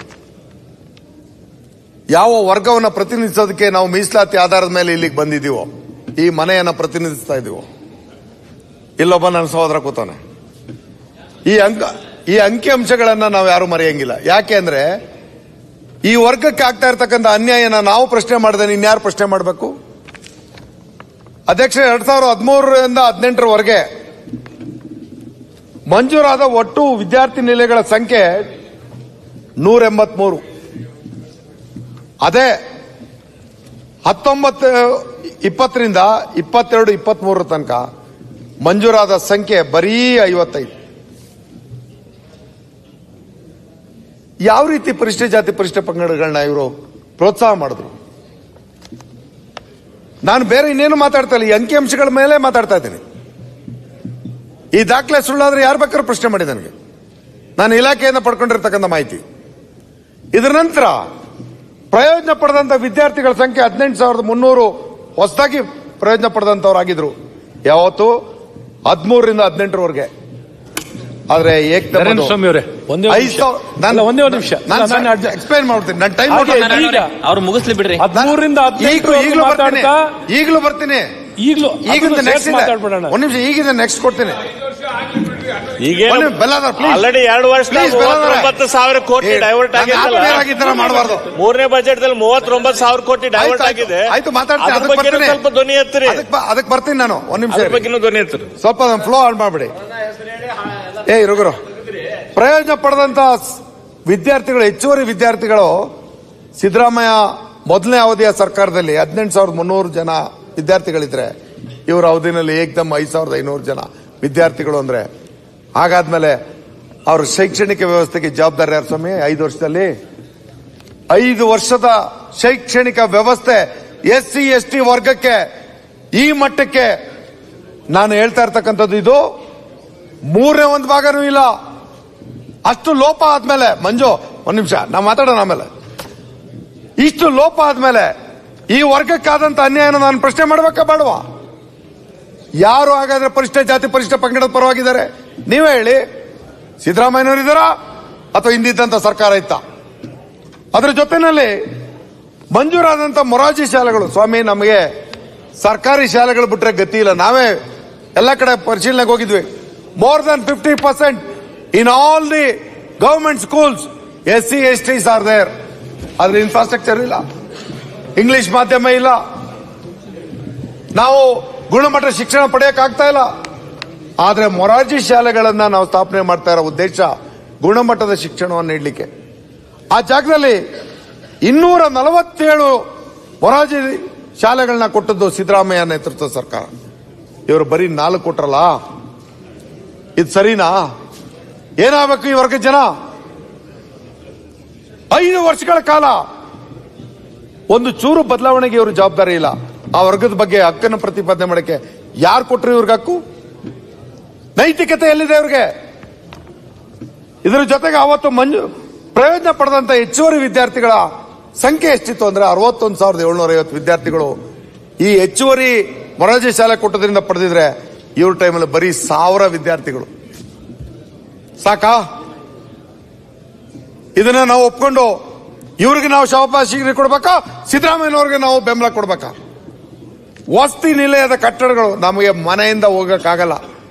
ತಂದೆ ತಾಯಿಗಳು ಕೂಲಿ ನಾಲಿ ಮಾಡೋರೆ ಮೋರ್ ದನ್ 90% ಇರ್ತಕ್ಕಂಥ ವರ್ಗ ನಾವು. ಈ ವರ್ಗಕ್ಕೆ ಹಾಸ್ಟೆಲ್ಗಳಿಲ್ಲ ಅಂದ್ರೆ ಎಲ್ಲೂ ದಾರಿ ಇಲ್ಲ. 13ರಿಂದ 18ಕ್ಕೆ 242 ಹಾಸ್ಟೆಲ್ಗಳನ್ನ ಹೆಚ್ಚುವರಿಯಾಗಿ ಕೊಟ್ಟರು. ಆದ್ರೆ ಇವರು ಅದನ್ನ 155ಕ್ಕೆ ಇಳಿಸ್ತಾರಲ್ಲ, ಇದನ್ನ ಒಪ್ಕೊಳ್ಳೋ ಮುಂದುವರೆದ ಅವಧಿ ನಾನು ಹೇಳ್ತಾ ಇರೋದು, ಇಂದಿನ ಅವಧಿನಲ್ಲ. ಸಿದ್ದರಾಮಯ್ಯನವರ ಅವಧಿ ನಂತರ ಬಂದದ್ದು. ತದನಂತರ ವಿದ್ಯಾರ್ಥಿ ನಿಲಯಗಳಿಗೆ ಭೋಜನ ವೆಚ್ಚ ಹೆಚ್ಚಳ. ಸ್ವಾಮಿ, ಪ್ರತಿ ವರ್ಷ ಪ್ರತಿಯೊಂದು ವಿದ್ಯಾರ್ಥಿಗೆ ಕನಿಷ್ಠ 100 ರೂಪಾಯಿನಂತೆ 750 ರೂಪಾಯಿನ ಆ 5 ವರ್ಷದಲ್ಲಿ ಹೆಚ್ಚಿಗೆ ಮಾಡಿದ್ರು. ಇವರು ಒಂದೇ ಒಂದು ಬಾರಿ 5 ವರ್ಷದಲ್ಲಿ 100 ರೂಪಾಯಿ ಹೆಚ್ಚಿಗೆ ಮಾಡಿದ್ರಲ್ಲ, ಹೇಗೆ ಈ ವರ್ಗದ ಜನ ಆ ವಿದ್ಯಾರ್ಥಿಗಳು ಆಹಾರನ ಒದಗಿಸಕ್ ಸಾಧ್ಯ? ಅವ್ರಿಗೆ ಪೌಷ್ಟಿಕಾಂಶ ಸಿಕ್ಕಕ್ ಸಾಧ್ಯ? ಬದ್ಧತೆ ಬಗ್ಗೆ ಮಾತಾಡೋದಾಯ್ತು ಅಂತಾರೆ. ಈ ವರ್ಗದ ಶೈಕ್ಷಣಿಕ ವ್ಯವಸ್ಥೆಗೆ ಯಾರು ಆಗಿದ್ದಾರೆ, ಇವರು ಏನು ಅನ್ನೋದನ್ನ ನನ್ನ ಪ್ರಶ್ನೆ. ಮೆಟ್ರಿಕ್ ಪೂರ್ವ ವಿದ್ಯಾರ್ಥಿ ವೇತನದ ದರದಲ್ಲಿ 750 ರೂಪಾಯಿ ಹೆಚ್ಚಾಗಿದೆ ಸಿದ್ದರಾಮಯ್ಯನವರ ಅವಧಿನಲ್ಲಿ. ಇವರು ಮಾಡಲೇ ಇಲ್ಲ. ಪರಿಷ್ಠ ಜಾತಿ ಬಗ್ಗೆ ಇವರು ಮಾತಾಡ್ತಾರೆ, ಪುಂಖಾನುಪುಂಖ ಮಾತಾಡ್ತಾರೆ. ಅಂಬೇಡ್ಕರ್ ಹುಟ್ಟಿದ ಜಾಗನ ನಾವು ಅಭಿವೃದ್ಧಿ ಪಡಿಸ್ಬಿಟ್ರಿ, ಅವ್ರನ್ನ ಇದು ಯಾರು ಚೇತವನ ನಾವು ಅಭಿವೃದ್ಧಿ ಪಡಿಸ್ಬಿಟ್ವಿ, ದೆಹಲಿ ಮನೇನ ಅಭಿವೃದ್ಧಿ ಪಡಿಸ್ಬಿಟ್ವಿ, ಇಂಗ್ಲೆಂಡ್ನಲ್ಲಿ ಅವ್ರ ಮನೇನ ನಾವು ಅವಶ್ಯಕ ತಗೊಂಡ್ವಿ. ತೋರಿಕೆ ಬೇಡ ಸ್ವಾಮಿ, ನಮ್ಗೆ ಉಸಿರು ಕೊಡ್ರಿ, ನಮ್ಗೆ ಅನ್ನ ಕೊಡ್ರಿ, ನಮ್ಮ ಬದುಕು ಕೊಡ್ರಿ. ಬದ್ಧತೆ ಇಲ್ಲದೆ ಇರ್ತಕ್ಕಂಥ ಇವರ ವಾದ ಸರಿನೋ, ಬದ್ಧತೆ ಇರ್ತಕ್ಕಂಥ ಸಿದ್ದರಾಮಯ್ಯನವರ ಆಡಳಿತ ಸರಿನೋ? ಇವತ್ತು ಬೇಕು ಅಂತಾನೆ ಪರಿಷ್ಠ ಜಾತಿಯವ್ರಿಗೆ ಅನ್ಯಾಯ ಮಾಡ್ಬಿಟ್ಟವ್ರು ಸಿದ್ದರಾಮಯ್ಯನವರು. ಇವತ್ತು 42,000 ಕೋಟಿನಲ್ಲಿ ಈ ತರ ಹಂಚ್ಕೊಂಡ್ಬಿಟ್ಟು ಗ್ಯಾರಂಟಿ ಕೊಟ್ಬಿಡ್ತಾವ್ರೆ. ಆ ಗ್ಯಾರಂಟಿ ಯೋಜನೆ ಒಳಗೆ SC/ST ಗಳು ಇದ್ದಾರೆ. ಮೊದಲು SCP TSP ಆಕ್ಟ್ ಅನ್ನ ಮೊದಲು ನನ್ನ ವಿರೋಧಿ ಸದಸ್ಯರುಗಳು ಓದ್ಕೊಳ್ಳಿ. ದರ್ ಈಸ್ ಎ ಕ್ಲಾಸ್ 70 ನಿಮ್ ಟೈಮಲ್ಲಿ ದುರುಪಯೋಗ ಆದ್ದು, ಅದನ್ನ ತಗ್ಸಾಕಿದ್ವಿ ನಮ್ಮ ಸರ್ಕಾರ ಬಂದು. 70 ತಗ್ಸಿ, ಇವತ್ತು 7C is also it is as good as 70. 7C is as good as 70 ಅಂತ ಪ್ರಶ್ನೆ ಮಾಡ್ತಿರೋರು ನಾವು. ಆ 7C ನಲ್ಲಿ ಇದಕ್ಕೆಲ್ಲ ಪ್ರಾವಿಷನ್ ಇದೆ. ಆ ಪ್ರಾವಿಷನ್ ನಲ್ಲಿ ಈ ಹಂಚಿಕೆ ಆಗ್ತಾ ಇದೆ. 39,000 ಕೋಟಿ ತಗೊಂಡ್ರೆ ನೀವು ಸಮರ್ಥನೆ ಮಾಡ್ಕೊಂತ ಇದ್ದೀರಾ? 39,000 ಕೋಟಿ ತೆಗೆದಿಲ್ಲ, ಅದು ಸುಳ್ಳು. ನಾವು ಕೊಡ್ತೀವಿ.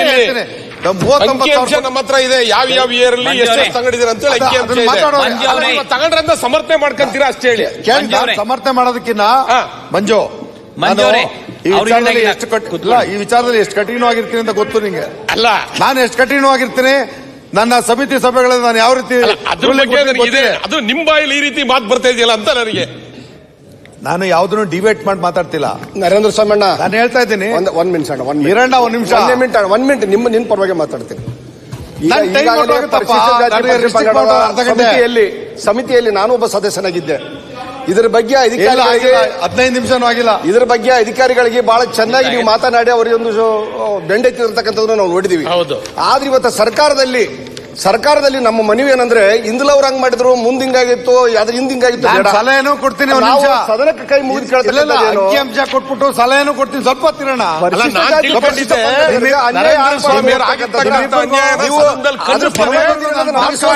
ಯಾವುದೇ ಪಾರ್ಟಿ ಆಗ್ಲಿ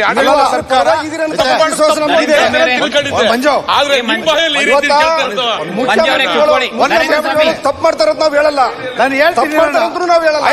ಆದ್ರೆ ಅನ್ಯಾಯ ಆಗ್ತಕ್ಕಂಥ ಅಂತಕ್ಕಂಥದ್ದನ್ನ ಸರಿಪಡಿಸ್ತಕ್ಕಂಥದ್ದು ಅದಕ್ಕೆ ನೀವು ಅದಕ್ಕೆ ಕಟಬದ್ಧರಾಗಿರ್ರಿ ಅಂತಕ್ಕಂಥದ್ರೆ ನಮ್ಮ ಮನವಿ. ಅಧ್ಯಕ್ಷರೇ, ನರೇಂದ್ರ ಸ್ವಾಮಿ ಅವರು ಯಾರಿಗೂ ಇಲ್ಲಾಬೇಡ್ರಿ. ಮೆಟ್ರಿಕ್ ಪೂರ್ವ ವಿದ್ಯಾರ್ಥಿ ವೇತನ ಪಡೆದ ವಿದ್ಯಾರ್ಥಿಗಳ ಸಂಖ್ಯೆ 65,48,000 13ರಿಂದ 18ಕ್ಕಿತ್ತು. ಇವರ ಅವಧಿನಲ್ಲಿ ಏಕ್ದಮ್ ಅದು 35,80,000 ಜನಕ್ಕೆ ಇಳಿತು. ಇವ್ರಿಗೆ ಇಲಾಖೆ ಅದೇ ಇದೆ, ಹೆಚ್ಚುವರಿ ಬಜೆಟ್ ಬರ್ತಾ ಇದೆ. ಆದ್ರೆ ಅನುದಾನನ ಸಮಾಜ ಕಲ್ಯಾಣ ಇಲಾಖೆಗೆ, ಹಿಂದುಳಿದ ವರ್ಗದ ಕಲ್ಯಾಣ ಇಲಾಖೆಗೆ 50% ಕಟ್ ಡೌನ್ ಮಾಡಿದ್ರಲ್ಲ. ಹಾಗಾದ್ರೆ ಆ ಜನ ಎಲ್ಲ ದೇಶ ಬಿಟ್ಬಿಟ್ಟು ಹೋಗ್ಬೇಕಾಯ್ತಾ? ಶಿಕ್ಷಣದಿಂದ ವಂಚಿತರಾಗಬೇಕಾಯ್ತಾ? ಆ ಪಾಲನ್ನ ನಾನು ಕೇಳ್ತಾ ಇರೋದು, ಯಾಕೆ ಈ ಅನ್ಯಾಯ ಮಾಡಿದ್ರಿ ಅಂತ. ಈ ಪ್ರಶ್ನೆ ಮಾಡ್ತಾ ಇರ್ತಕ್ಕಂಥ ನಿಮಗೆ ಅವತ್ತು ಯಾಕೆ ಬದ್ಧತೆ ಇರಲಿಲ್ಲ? ನಿಮ್ಮ ಆಡಳಿತದಲ್ಲಿ ಯಾಕೆ ಬದ್ಧತೆ ಇರಲಿಲ್ಲ? ಸಿದ್ದರಾಮಯ್ಯನವ್ರನ್ನ ಪ್ರಶ್ನೆ ಮಾಡಬೇಕಾದ್ರೆ ಮೊದಲು ನೀವು ಮಾದರಿ ಆಗಿದ್ರ, ಕೇಂದ್ರದಲ್ಲಾಗ್ಲಿ ರಾಜ್ಯದಲ್ಲಾಗ್ಲಿ. ಇದರ ಜೊತೆಗೆ ಅಧ್ಯಕ್ಷರೇ, ಮೆಟ್ರಿಕ್ ನಂತರದ ವಿದ್ಯಾರ್ಥಿ ವೇತನ ಪಡೆದ ವಿದ್ಯಾರ್ಥಿಗಳ ಸಂಖ್ಯೆ 13ರಿಂದ 18ಕ್ಕೆ 21,54,000 ಇತ್ತು. ಏಕ್ದಮ್ 13,66,000 ಇಳಿತು. ಎಲ್ಲದಕ್ಕೂ ಕೋವಿಡ್ ಏನಾ?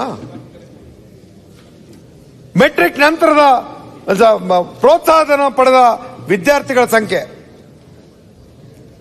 ಅದರಲ್ಲೂ ಕ್ಷೀಣ. ಗಂಗಾ ಕಲ್ಯಾಣ, ಇವತ್ತು ನಮ್ಮಣ್ಣ ಮಾತಾಡ್ತಾನೆ, ಈಗ ರಾಯಚೂರು ನಮ್ಮ ಲೀಡರು, ನೀನು ನಾನು ಒಂದೇ. ಗಂಗಾ ಕಲ್ಯಾಣ ಯೋಜನೆ ಕಳೆದ ನಿಮ್ಮ ಅವಧಿಯಲ್ಲಿ 3 ವರ್ಷ ಒಂದು ಬೋರ್ ಕೊರ್ದ್ರ? ಇಡೀ ರಾಜ್ಯದಲ್ಲಿ ಒಂದೇ ಒಂದು ಬೋರ್ ಕೊರ್ದ್ರ? ನೋಡಿ,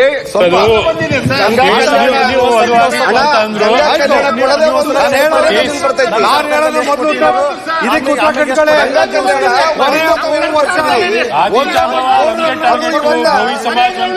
ಕೊನೆ 3 ವರ್ಷ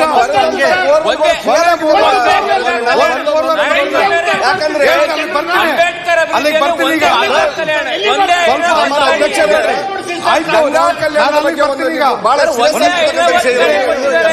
ನರೇಂದ್ರ ಸ್ವಾಮಿ ಕೊಟ್ಟಿರ್ತಕ್ಕಂಥ ಗಂಗಾ ಕಲ್ಯಾಣದ ಮಂಜೂರಾತಿ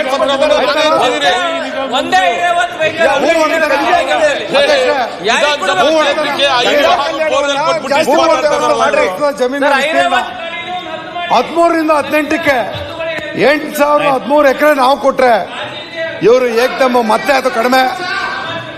ಮುಂದಿನ ಅವಧಿನಲ್ಲಿ ಇವರು ಆ ವರ್ಗನ ಪ್ರತಿನಿಧಿಸೋದಕ್ಕೆ ಯಾರಿಗೂ ಹಕ್ಕಿಲ್ಲ. ಈಗ ಯಾಕೆ ಹೇಳ್ತಾ ಇದ್ದೀನಿ, ದತ್ತಾಂಶನೇ ಹೇಳ್ತಾ ಇರೋದು ನಾನು. ಆಯ್ತು, ನೀವು ಮಾತಾಡ್ಬೇಕಾದ್ರೆ ಮಾತಾಡಿ. 1 ನಿಮಿಷ, ನಾನು ದಾಖಲೆ ಕೊಡ್ತಾ ಇರೋದು. ಡಿಸ್ಪ್ಯೂಟ್ ಮಾಡಂಗೆ ಮಾಡ್ರಿ, ನಾನು ಮಾತಾಡ್ಬಿಡ್ತೀನಿ. 1 ನಿಮಿಷ ಕೇಳಿ.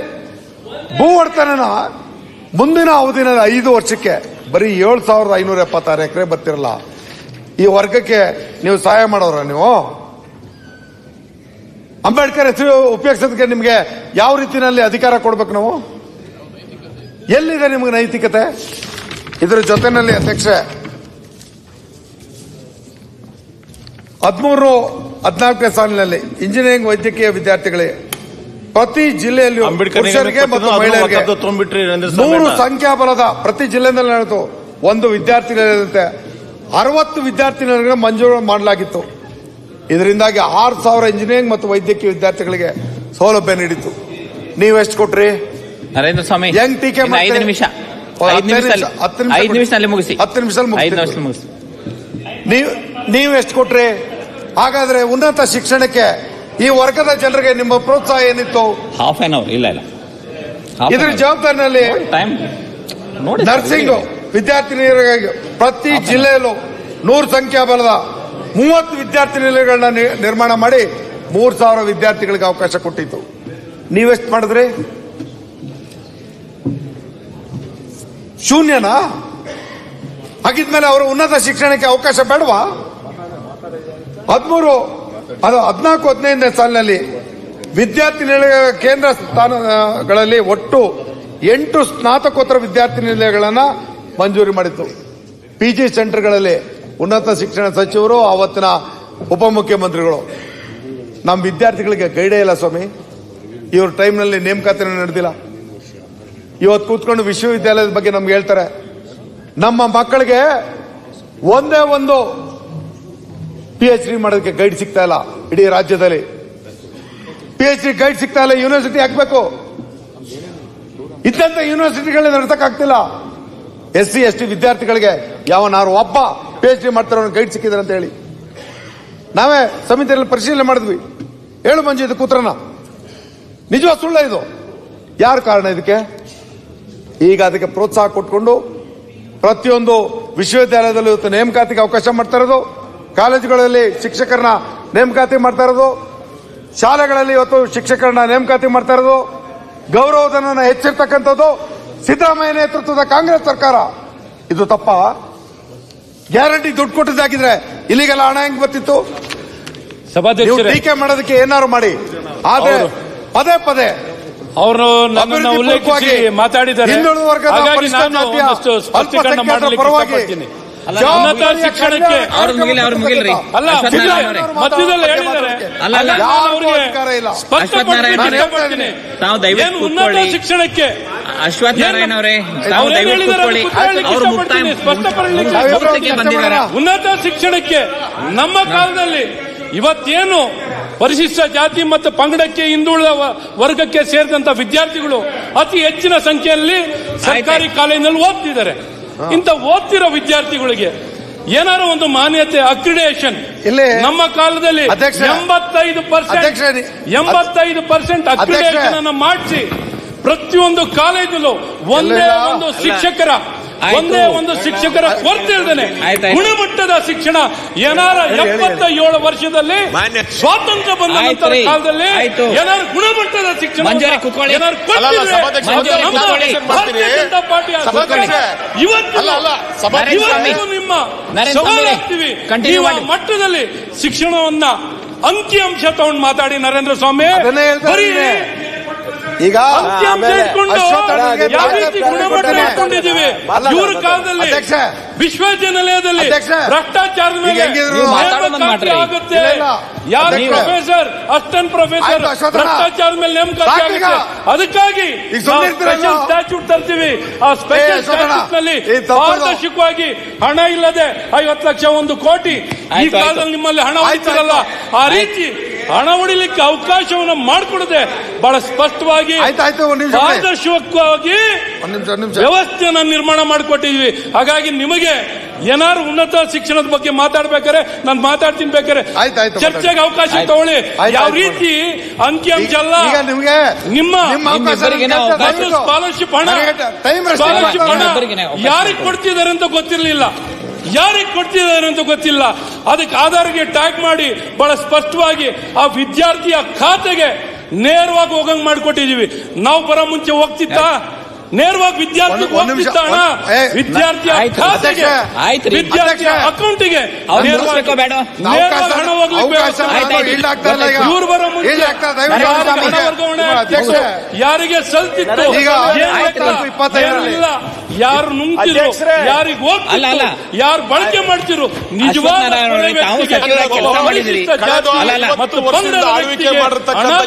ಸರ್ಕಾರ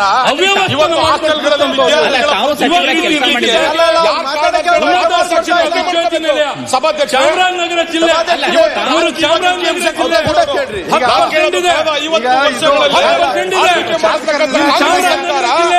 ಈ ರೀತಿ ವಿದ್ಯಾರ್ಥಿಗಳ ಯಾವ ಮಟ್ಟದಲ್ಲಿ ನಡೀತಿದೆ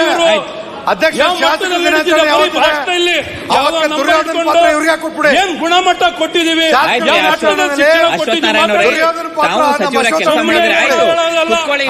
ಅಂಕಿಅಂಶ ಯಾವ ರೀತಿ ಸರ್ಕಾರವನ್ನ ಪ್ರಶ್ನೆ, ನಿಮಗೆ ಸರ್ಕಾರವನ್ನ ಪ್ರಶ್ನೆ ಬಗ್ಗೆ ದಲಿತರ ಬಗ್ಗೆ ಕಾಳಜಿ ಇಲ್ಲ. ನೀವು ಬರೀ ಓಟ್ ಹೇಳೋರು, ಕೆಲಸ ಮಾಡೋದು ನಾವು. ಅಭಿವೃದ್ಧಿ ನೀವು ಸಾಮಾಜಿಕ ನ್ಯಾಯ, ಜನಾಂಗಕ್ಕೆ ನ್ಯಾಯ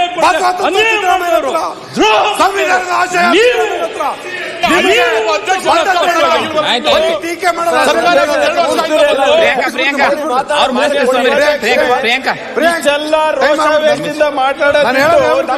ಬಿಟ್ಟು ಅವಾಗ ಪ್ರತಾಪ್ ಸಿಂಹ ಅವರು ಅವ್ರ ಎದುರಿಗೆ ಕೇಳಿದ್ರು, ವಿಸಿ ನೇಮಕಕ್ಕೆ ಹಣ ತಗೋತಾ ಇದಾರೆ ನಿಮ್ಮ ಇಲಾಖೆದವರು. ಅವಾಗೇ ಉತ್ತರ ಕೊಟ್ಟಿದ್ರೆ ಮುಗ್ದೆ ಹೋಗ್ತಾ ಇತ್ತು. ಯಾರಪ್ಪ ಇಲ್ಲಿ ಸ್ವಾಮಿ ಮೈಸೂರು ಯೂನಿವರ್ಸಿಟಿ ನಿಮ್ಮ ಅನಾಚಾರ, ನಿಮ್ಮ ಭ್ರಷ್ಟಾಚಾರ, ನಿಮ್ಮ ಆಸ್ತಿ, ನಿಮ್ಮ ಸಂಪಾದನೆ, ನಿಮ್ಮ ಕುಟುಂಬದ್ದು ನೀವು ಮಾಡ್ತಿರೋ ಭ್ರಷ್ಟಾಚಾರ ಈ ನಾಡಿನ ದೇಶ ಗೊತ್ತಿದೆ. ನೀವು ಮಾಡಿರೋ ಭ್ರಷ್ಟಾಚಾರ ನೀವು ಕಾಪಿ ಹೊಡೆದಕ್ಕೆ ಪಾಟೀಲ್ ಯಾರು? ಪಾಟೀಲ್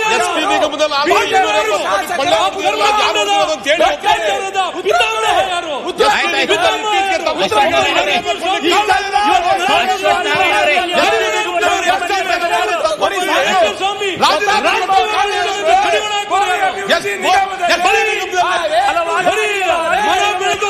ನಿಮ್ಮ ಜನಾಂಗದಲ್ಲಿ ನರೇಂದ್ರ ಸ್ವಾಮಿಗೆ ನ್ಯಾಯ ಕೊಟ್ಟಿದ್ದಾರೆ.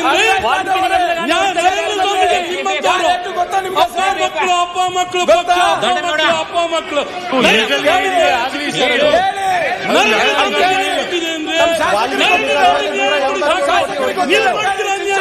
ಅವ್ರಿಗೆ ಸಿಕ್ಕಿದ್ಯಾ? ನರೇಂದ್ರ ಸ್ವಾಮಿ ಬರೀ ಅಪ್ಪ ಮಕ್ಕಳು ಪಕ್ಷ, ಬರೀ ಅಪ್ಪ ಮಕ್ಕಳು, ಬರೀ ನೀವೇ ಉದ್ಧಾರ.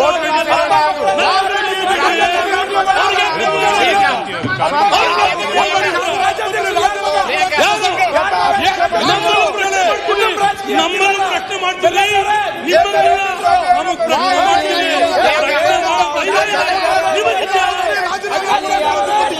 ನಿಮ್ಮ ಬಗ್ಗೆ ಮಾತಾಡ್ತೀರಿ, ನಿಮ್ಮ ಆಸ್ತಿ, ನಿಮ್ಮ ಸಂಪಾದನೆ, ಪಾಪ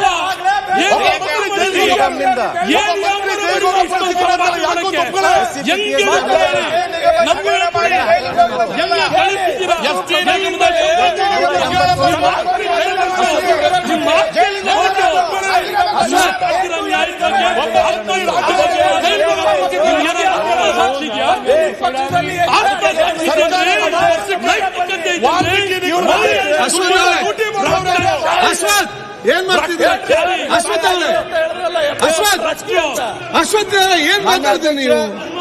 ಆಯ್ತು ಕೂತ್ಕೊಳ್ಳಿ, ಈ ರೀತಿ ಮಾತ್ರ ಆಗ್ತದೆ. ನೀವು ಇಬ್ರು ಕೂಡ ಮಾತಾಡ್ತೀರಿ ನೀವು. ಏನ್ ಆಗಿದೆ? ಮಾನ್ಯ ಅಧ್ಯಕ್ಷ ಮಾಡಿದ್ರು A2 ಇರೋದು ಬಿಜೆಪಿನೇ.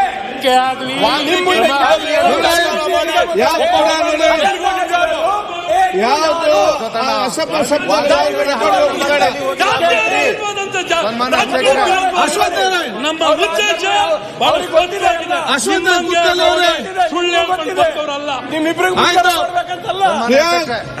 ಇಲ್ಲ ಅಧ್ಯಕ್ಷರೇ, ಎಲ್ಲ ಪಾತ್ರ ಮಾತಾಡಿ ಎಲ್ಲಾ ಕಡೆ ಸದನ ದಿಕ್ ತಪ್ಪಿಸದ್ಬಿಟ್ಟು ಪ್ರಾಕ್ಟಿಕಲ್ ಆಗಿ 3 ಕ್ವೆಶ್ಚನ್ ಕೇಳಿದೀನಿ, ಉತ್ತರ ಕೊಡ್ಲಿ.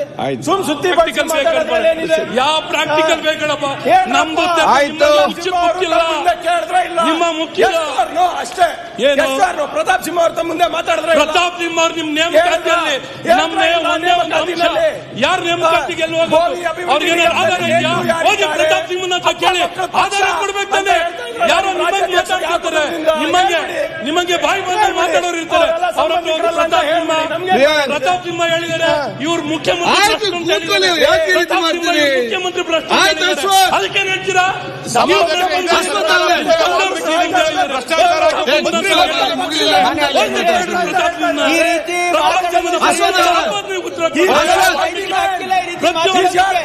ಎಲ್ಲದಕ್ಕೂ ಪ್ರತಾಪ್ ಸಿಂಹ ಆಪಾದನೆಗೆ ಉತ್ತರ ಕೊಡಿ, ಉತ್ತರ ಕೊಡಿ. ವ್ಯತ್ಯಾಸ ಎಲ್ಲ ನೀವೇನ್ ಭ್ರಷ್ಟಾಚಾರ ಮಾಡ್ತೀರಾ? ನೀವು ಯಾವ ರೀತಿ ವ್ಯವಹಾರ ನಡೆಸ್ತೀರಾ? ಯಾವ ರೀತಿ ಲಿಕ್ಕಿದೆ? ನೈತಿಕತೆ ಇದೆ?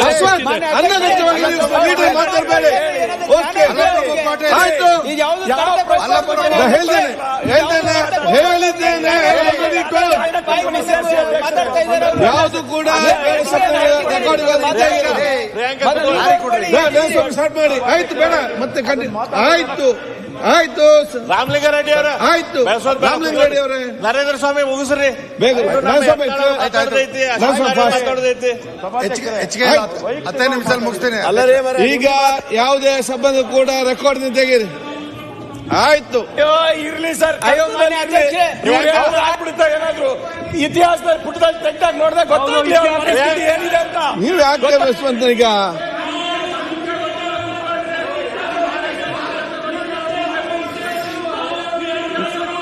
ಅಶ್ವಥ್ ಪರಸ್ಪರ ಮಾತಾಡಬೇಡಿ. ನಾವೇನ್ ಮಾಡಿದೀವಿ? ಆಗಲ್ಲ. ವೈಯಕ್ತಿಕ ಬೇಡ, ವೈಯಕ್ತಿಕ ಬೇಡ. ನೀವು 100% ಸರ್ಕಾರ, 100% ಸರ್ಕಾರ. ಈ ರಾಜ್ಯದಲ್ಲಿ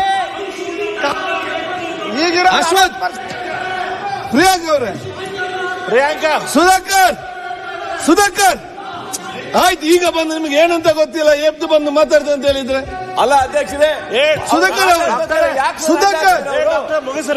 ಸುಧಾಕರ್ ಸಾಕು. ನೀವು ಬಂದದ್ದು ಈಗ ಸುಮ್ಮನೆ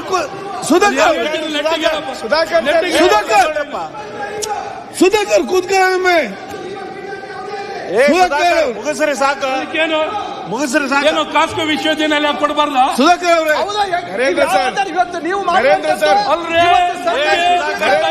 ಕೊಟ್ಟಿರೋ ಬಗ್ಗೆ ಹೆಮ್ಮೆ ಇದೆ, ಕೊಟ್ಟಿರೋ ಬಗ್ಗೆ ಹೆಮ್ಮೆ ಇದೆ.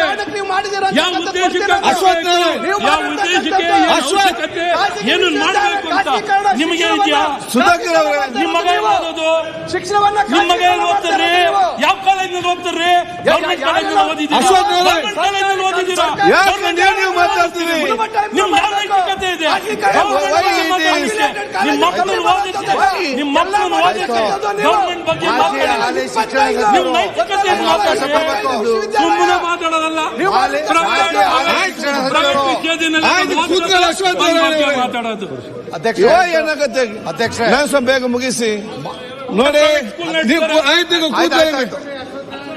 ಈಗ ನೋಡಿ ಆಯ್ತು. ಬೆಲ್ಲದವ್ರೆ, ಯಾರು ಕೂಡ ಬೆಲ್ಲದವ್ರೆ, ಔಟ್ ಆಫ್ ಸಬ್ಜೆಕ್ಟ್ ಚರ್ಚೆ ಆಗುದು ಬೇಡ. ಸ್ವಲ್ಪ ಅಶ್ವತ್ಥಣ್ಣನ ಕಂಟ್ರೋಲ್ ನೀವು ಒಂದು ಸ್ವಲ್ಪ ನಾನು ಸ್ವಾಮಿ ಕಂಟಿನ್ಯೂ ಮಾಡಿ. ಮುಗಿಸ್ರಿ, ಅವ್ರ ಮತ್ತೆ ಇದು ಮಾಡಿಸ್ಬೇಡಿ, ಸ್ವಲ್ಪ ಮಾತಾಡೋದು ಬೇಡ. ಅಧ್ಯಕ್ಷ, ಸನ್ಮಾನ್ಯ ಅಧ್ಯಕ್ಷ, ಈಗ ಒಂದ್ ಸೆಕೆಂಡ್ ಈಗ ವಿಪ್ಪಾರ್ ಆಯ್ತು. ಯಾಕೆ ವಿಪ್ಪಾರ್ ಸಂಘ ಈಗ ಏನ್ ಹೇಗೆ ನಮ್ಗೆ ಗೊತ್ತಿಲ್ಲ. ಅದು ಈ ರೀತಿಯ ಚರ್ಚೆಗಳು ಮತ್ತೆ ಆ ಕಡೆಗೆ ವ್ಯಕ್ತಿಗಳು ಮಾತಾಡೋದು ಕೂಡ ಸರಿ ಇಲ್ಲ. ಸದ್ಯ ಸಂದೇಶಕ್ಕೆ ಹೋಗುದಿಲ್ಲ. ಈಗ ಕರ್ತವ್ಯ ಯಾವುದೆಲ್ಲ ವಿಚಾರ ಇದೆ ನಾನು ನೋಡ್ತೇನೆ. ಅದು ಯಾವ್ದು ಕಡತ ಎಲ್ಲೋ ಕೂಡ ಹಿಂದೆ ಪಡಿ, ವ್ಯಕ್ತಿವಾಗಿ ಯಾವುದೇ ವಿಚಾರ ಇದ್ರೂ ಕೂಡ ಅದನ್ನು ವಿಡ್ರಾ ಮಾಡಿ. ಮತ್ತೆ ಈ ರೀತಿಯ ಇದಾಗಬಾರ್ದು. ಇದು ಒಂದು ಸಂದೇಶ ಕೂಡ ಕೊಡುದಿಲ್ಲ ನೋಡುವವರಿಗೆ ಕೂಡ. ಇದರಲ್ಲಿ ನಾನು ಸ್ವಲ್ಪ ಬೇಗ ಒಂದು ಮಾತು ಮುಗಿಸಿ. ಆಯ್ತು ಅಧ್ಯಕ್ಷ, ಆಯ್ತಾಯ್ತು, ಸುಮ್ಮನೆ ಇರಪ್ಪ. ಅಧ್ಯಕ್ಷರೇ, ನಾನು ಯಾವುದನ್ನು ಪ್ರಚೋದನೆ ಮಾಡೋಕ್ಕೋ ಅಥವಾ ಸುಳ್ಳು ದತ್ತಾಂಶವನ್ನು ಹೇಳಲಿಕ್ಕೂ ನಾನು ಪ್ರಯತ್ನ ಮಾಡ್ತಿಲ್ಲ. ಇಲಾಖೆಯಿಂದ ಪಡೆದಂತ ಅಂಕಿಅಂಶಗಳನ್ನಷ್ಟೇ ವಿವರಿಸ್ತಾ ಇದ್ದೀನಿ. ಅದು ನೀವೆಲ್ಲ ಸರಿ ಉಂಟಾ ಸರಿ ಇಲ್ಲದಿದ್ದು ಕೂಡ ದಯವಿಟ್ಟು ಶಾಂತ ರೀತಿಯಿಂದಿರಿ. ಇಲ್ಲಿ ಒಂದೇನಾಯ್ತು, ಇಲ್ಲಿ ಮಾಜಿ ಶಿಕ್ಷಣ ಸಚಿವರು, ಹಾಲಿ ಶಿಕ್ಷಣ ಸಚಿವರು, ಆಮೇಲೆ ಇಬ್ರು ಕೂತ್ಕೊಂಡು ಮಾತಾಡ್ಲಿ, ನಮಗ್ ತೊಂದರೆ ಕೊಡದಿದ್ರೆ ಸಾಕು. ಇಲ್ಲಿ ಚಂದ್ರ ಕೂತ್ಕೊಳ್ಳಿ ಅವರು. ಸನ್ಮಾನ್ಯ ಅಧ್ಯಕ್ಷೆ, ಈ ರೀತಿ ತಾರತಮ್ಯ ಇದ್ದಂತ ಶಿಕ್ಷಣ ವ್ಯವಸ್ಥೆಯಲ್ಲಿ SC STಗಳಿಗೆ ಮತ್ತು ಹಿಂದುಳಿದವರಿಗೆ ಸಿದ್ದರಾಮಯ್ಯನವರು ಮತ್ತೆ ಅವರ ಶಿಕ್ಷಣಕ್ಕೆ ಹೆಚ್ಚುವರಿ ಅನುದಾನ ಮತ್ತು ಹಾಸ್ಟೆಲ್ಗಳು ಮತ್ತು PG ಹಾಸ್ಟೆಲ್ಗಳನ್ನ ಯಾವ ರೀತಿ ಕೊಟ್ಟರು ಅನ್ನೋದಕ್ಕೆ ಪ್ರಸ್ತುತ ಕಾರ್ಯನಿರ್ವಹಿಸುತ್ತಿರತಕ್ಕಂಥ 100 ಸಂಖ್ಯಾಬಲದ 150 ಮೆಟ್ರಿಕ್ ನಂತರದ ವಿದ್ಯಾರ್ಥಿ ನಿಲಯಗಳಲ್ಲಿ ಮತ್ತು 174 ಮೊರಾರ್ಜಿ ದೇಸಾಯಿ ವಸತಿ ಶಾಲೆ ಕಾಲೇಜುಗಳಲ್ಲಿ ಅಗತ್ಯ ಮೂಲಭೂತ ಸೌಲಭ್ಯಗಳನ್ನು ಇವತ್ತು ಘೋಷಣೆ ಮಾಡಿರ್ತಕ್ಕಂಥದ್ದು ಈ ವರ್ಗದ ಬಗ್ಗೆ ಇರತಕ್ಕಂಥ ಬದ್ಧತೆ ಅನ್ನೋದನ್ನ ನಾನು ಹೇಳಲಿಕ್ಕೆ ಬಯಸ್ತೇನೆ. ಅಧ್ಯಕ್ಷೆ, ಇಂಜಿನಿಯರಿಂಗ್ ಮತ್ತು ಮೆಡಿಕಲ್ ಕಾಲೇಜುಗಳಲ್ಲಿ ವ್ಯಾಸಂಗ ಮಾಡ್ತಿರ್ತಕ್ಕಂಥ ಹಿಂದುಳಿದ ವರ್ಗದ ವಿದ್ಯಾರ್ಥಿಗಳು ಪ್ರತಿ ಜಿಲ್ಲೆಗೆ 2ರಂತೆ 62 ಮೆಟ್ರಿಕ್ ನಂತರದ ಇವತ್ತು ಮಾಡ್ತಾ ಇರೋದ್ರಿಂದ ಏನಿವತ್ತು ಹಿಂದಿನ ಸರ್ಕಾರದಲ್ಲಿ ಲೋಪ ಆಗಿತ್ತೋ ಅದನ್ನ ಸರಿತೂಗಿಸ್ತಕ್ಕಂಥ ವರ್ಗದ ಕಲ್ಯಾಣ ಕಾರ್ಯಕ್ರಮಗಳಿಗೆ ಶಿಕ್ಷಣಕ್ಕೆ ಪ್ರೋತ್ಸಾಹ ನೀಡ್ತಾ ಇರ್ತಕ್ಕಂಥದ್ದನ್ನ 15 ವರ್ಷ ಹಿಂದೆ ಹೋಯ್ತು ಅಂತ ನಮ್ಮ ವಿರೋಧ ಪಕ್ಷದ ನಾಯಕರು ಹೇಳಿದ್ರು. ನಾನು ಕೇಳ್ತಾ ಇದ್ದೀನಿ, ಹಿಂದೆ ತಳ್ಳಿಬಿಟ್ಟು ಅದನ್ನ ಎಳ್ಕೊಂಡು ಹೋಗ್ತಾ ಇರ್ತಕ್ಕಂಥ ಸಿದ್ದರಾಮಯ್ಯನವ್ರನ್ನ, ಮುಂದಕ್ಕೆ ಎಳ್ಕೊಂಡು ಹೋಗ್ತಾ ಇರ್ತಕ್ಕಂಥ ಸಿದ್ದರಾಮಯ್ಯನವ್ರನ್ನ ಟೀಕೆ ಮಾಡೋದು ಎಷ್ಟರ ಮಟ್ಟಕ್ಕೆ ಸರಿ? ಹಾಗೆ ನಾನು ನಿಮ್ಮಲ್ಲಿ ಕೇಳೋದಿಷ್ಟೇ, ಕೇಂದ್ರ ಸರ್ಕಾರ ಯಾವ ರೀತಿ ಅನ್ಯಾಯ ಮಾಡ್ತಿದೆ ಅನ್ನೋದು ಈಗಾಗಲೇ ಹೇಳಿದೆ. ಅಧ್ಯಕ್ಷೆ, ಸಮಾಜ ಕಲ್ಯಾಣ ಇಲಾಖೆಗೆ ಒದಗಿಸ್ತಾ ಇರ್ತಕ್ಕಂಥ ಅನುದಾನ 13ರಿಂದ 18 ಏನಿತ್ತು, 19, 20ರಿಂದ 22, 23 ಏನಿತ್ತು, ಸ್ವಲ್ಪ ಹೋಲಿಕೆ ಕೊಡೋಕೆ ಇಷ್ಟಪಡ್ತೇನೆ. 13ರಿಂದ 18ರಲ್ಲಿ 1,16,642 ಕೋಟಿ ಅವತ್ತು ಸಮಾಜ ಕಲ್ಯಾಣ ಇಲಾಖೆಗೆ ವೆಚ್ಚ ಆಗಿತ್ತು. ಆದರೆ ಇವರ ಅವಧಿನಲ್ಲಿ ಬಂದ ತಕ್ಷಣನೇ 5 ವರ್ಷದ ಅವಧಿಯಲ್ಲಿ 16,30,000 327 ಕೋಟಿ ವೆಚ್ಚ ಆಯ್ತು. ಇದು 5 ವರ್ಷಕ್ಕೆ ಹೆಚ್ಚಿಗೆ ಆಗಬೇಕಾದ್ದು ಕಡಿಮೆ ಆಗೋದಕ್ಕೆ ಇವರ ಬದ್ಧತೆ ಪರಿಷ್ಠ ಜಾತಿ ಪಂಗಡದ ಜೊತೆನಲ್ಲಿ ಇರಲಿಲ್ಲ ಅನ್ನೋದನ್ನ ಈ ಅಂಕಿಅಂಶ ತೋರಿಸುತ್ತೆ. ಮುಂದುವರೆದು ಇವತ್ತು ಪ್ರಸಕ್ತ ವರ್ಷದಲ್ಲಿ ಎರಡೇ ಅವಧಿನಲ್ಲಿ ಎರಡೇ ಬಜೆಟ್ನಲ್ಲಿ 9,845 ಕೋಟಿ ಇಲಾಖೆಯಿಂದ ಒಟ್ಟು ಇವತ್ತು ನರೇಂದ್ರ ಸ್ವಾಮಿ ಅವರೇ ಒಂದ್ ಸೆಕೆಂಡ್.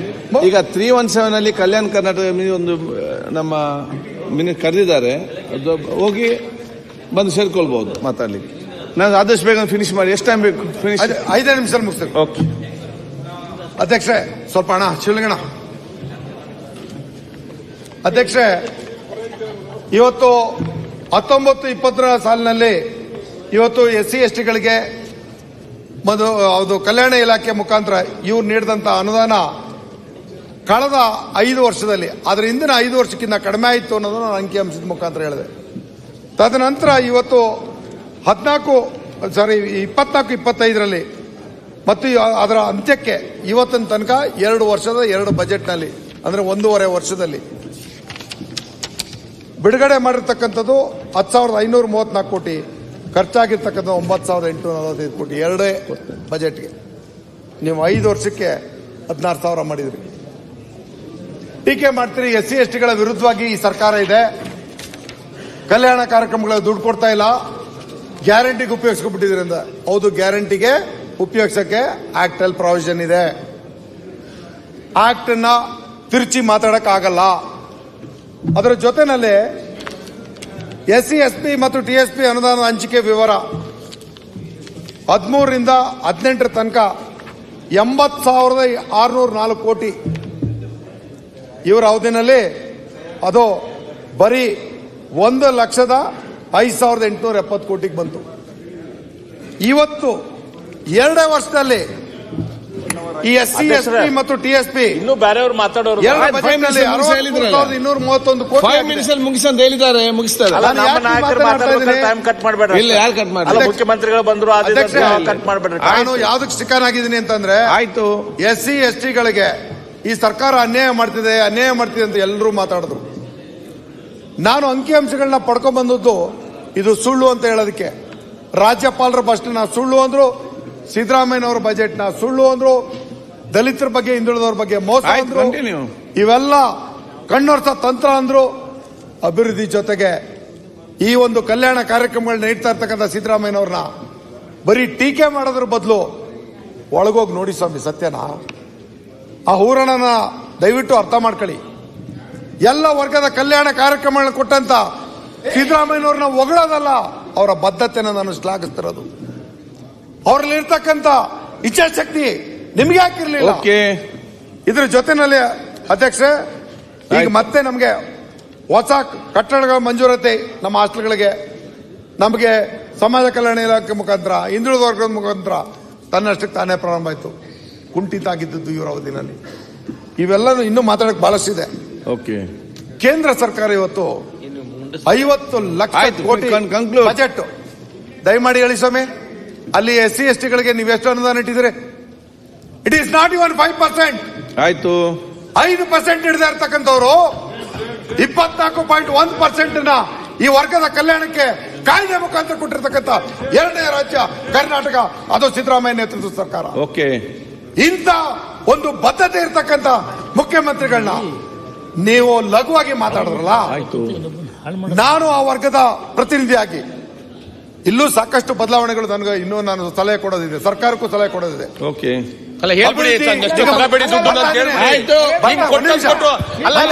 ಈ ರೀತಿ ಕೊಟ್ಟು ಸಲಹೆ ಕೊಡಿ ಸರ್ಕಾರಕ್ಕೆ.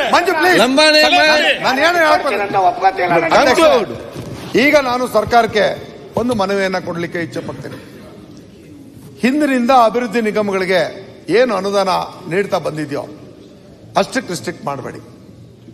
ನಿಜವಾಗಿ ಈ ವರ್ಗದ ಕಲ್ಯಾಣ ಕಾರ್ಯಕ್ರಮ ನಡೆಯೋದು ಅಭಿವೃದ್ಧಿ ನಿಗಮಗಳಿಂದ. ಯೋಜನೆಗಳು ಹೊಸದಾಗಬೇಕು, ಅದರ ಜೊತೆಯಲ್ಲಿ ಅನುದಾನವೂ ಕೂಡ ಹೆಚ್ಚಾಗಬೇಕು. ಇದು ನಮ್ಮ ಸಮಿತಿಯ ಶಿಫಾರಸು ಕೂಡ ಒಂದು. ಇಲ್ಲಿ ಏನಾಗಿದೆ, ಎಲ್ಲರೂ ಹೊರಗಡೆ ನಮ್ಮನ್ನ ಪ್ರಶ್ನೆ ಮಾಡ್ತಾ ಇರ್ತಕ್ಕಂಥದ್ದು, ಈಗ ಮಂಜು ವಿರೋಧ ಪಕ್ಷದ ಶಾಸಕನಾಗಿ ಮಾತಾಡ್ತಿರ್ಬೋದು, ಆದ್ರೆ ಆಯ್ತು. ವಾಸ್ತವದ ಚಿತ್ರಣನ ನಾನು ಇಲ್ಲಿ ಬೆಳಕು ಚೆಲ್ಲಬೇಕಾಗಿದೆ. ಈ ವರ್ಗಕ್ಕೆ ಕೊಟ್ಟದ್ದೇನೋ ಆದ್ರೆ ತೋರಿಸ್ತಾ ಇರೋದೇನೋ ಅನ್ನೋ ತರದಲ್ಲಿ ಮಾತಾಡ್ತಾರೆ. ಆದ್ರೆ ಎಲ್ಲಾ ಇಲಾಖೆಗಳಿಂದ ಏನ್ ತಲುಪಕ್ಕೆ ಕನ್ಕ್ಲೂಡ್ ಗ್ಯಾರಂಟಿನೇ ಇವರು ಮುಂದೆ ಇಟ್ಕೊಂಡು. ಆದ್ರೆ ನಾನು ಕೇಂದ್ರನ ಯಾಕೆ ಪ್ರಶ್ನೆ ಮಾಡಿದೆ ಅಂತಂದ್ರೆ ಅಲ್ಲ 50 ಲಕ್ಷ ಕೋಟಿ ಇವತ್ತು ಬಜೆಟ್ ಒಂದು ಕಾಲು ಗಂಟೆ ನರೇಂದ್ರ ಮೋದಿ ಅವರು 5% ನ 1.25 ಗಂಟೆ 4,000 ಕೊಡಿಸು. ಅವರ ಬದ್ಧತೆ ಏನು? ಸ್ವಾಮಿ ಹೇಳಿದ್ರಲ್ಲ ಈಗ 1.25 ಗಂಟೆ ನೀವು ಕೇಂದ್ರದಿಂದ ನಾವು ಕಮಿಟಿ ಮಾಡಿ 1.25 ಗಂಟೆ ಮಾತಾಡಿದ್ರು. 1.25 ಗಂಟೆ ಶೂನ್ಯ.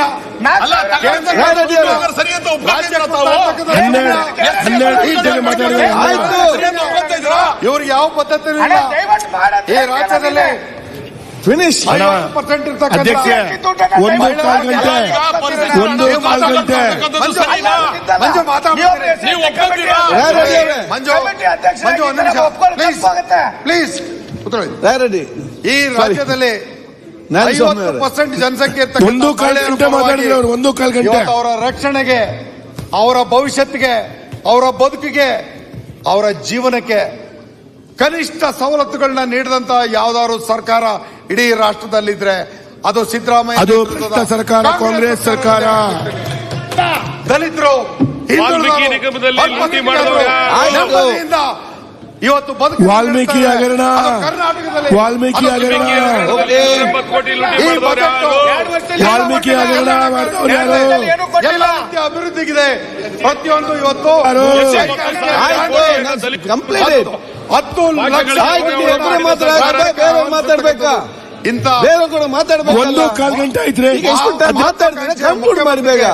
ನಾನು ಅಭಿನಂದಿಸಿ ಅವರ ಬಜೆಟ್ ನ ಒಪ್ಪಿ ಈ ರಾಜ್ಯಕ್ಕೆ ಅವರು ನೀಡ್ತಾ ಇರ್ತಕ್ಕಂಥ ಕಲ್ಯಾಣ ಮಾಡಿದಂತ ಡೋಂಗಿ ಬಜೆಟ್ ಒಳ್ಳೆದನ್ನು ಮಾಡಲಿ. ಬಾಬಾ ಸಾಹೇಬರ ಬಸವಣ್ಣನ ಆಶೀರ್ವಾದ ಅವ್ರ ಮೇಲೆ ಇರಲಿ ಅಂತ ಹೇಳಿ ನನ್ನ ಮಾತಿಗೆ ವಿರಾಮ. ಈಗ ಒಂದು ವರದಿ ಒಪ್ಪಿಸುವುದು ತಮಗೆ ವಂದಿಸ್ತೇನೆ. ಸಭಾಧ್ಯಕ್ಷೆ ವರದಿ 24-25 ಸಾಲಲ್ಲಿ 30 ಸ್ವಲ್ಪ ಕಲೆಯಲ್ಲಿ ಬಂದು 2 ವರ್ಷ 23 ಸಾವಿರ ಕೋಟಿ ವೆಚ್ಚ ಆಗಿರೋ ಬರೀ 20 ಒಪ್ಕೋಬೇಕಲ್ಲ ಇವರು. ಅಲ್ಲಿ 30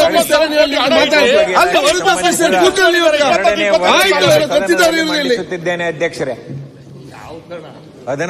ಮಾನ್ಯ ಸಭಾಧ್ಯಕ್ಷರೇ, 16ನೇ ವಿಧಾನಸಭೆಯ ಅಂದಾಜುಗಳ ಸಮಿತಿಯ ಗ್ರಾಮೀಣಾಭಿವೃದ್ಧಿ, ಪಂಚಾಯತ್ ರಾಜ್ ಇಲಾಖೆ, ನಗರಾಭಿವೃದ್ಧಿ ಇಲಾಖೆ, ಲೋಕೋಪಯೋಗಿ ಇಲಾಖೆಗೆ ಸಂಬಂಧಿಸಿದ 2ನೇ ವರದಿಯನ್ನ ಸದನದಲ್ಲಿ ಮಂಡಿಸುತ್ತಿದ್ದೇನೆ. ರಾಯರೆಡ್ಡಿ ಅವರೇ, ನಿಮ್ಮ ಮಾತನ್ನು ಕೇಳಿಗೆ ಬಲ್ಲ ಆಸಕ್ತಿ ಇದೆ. ಆದಗಳು ಯತ್ನಲ್ಲಿ ಮಾತಾಡ್ಲಿಕ್ಕಿದೆ.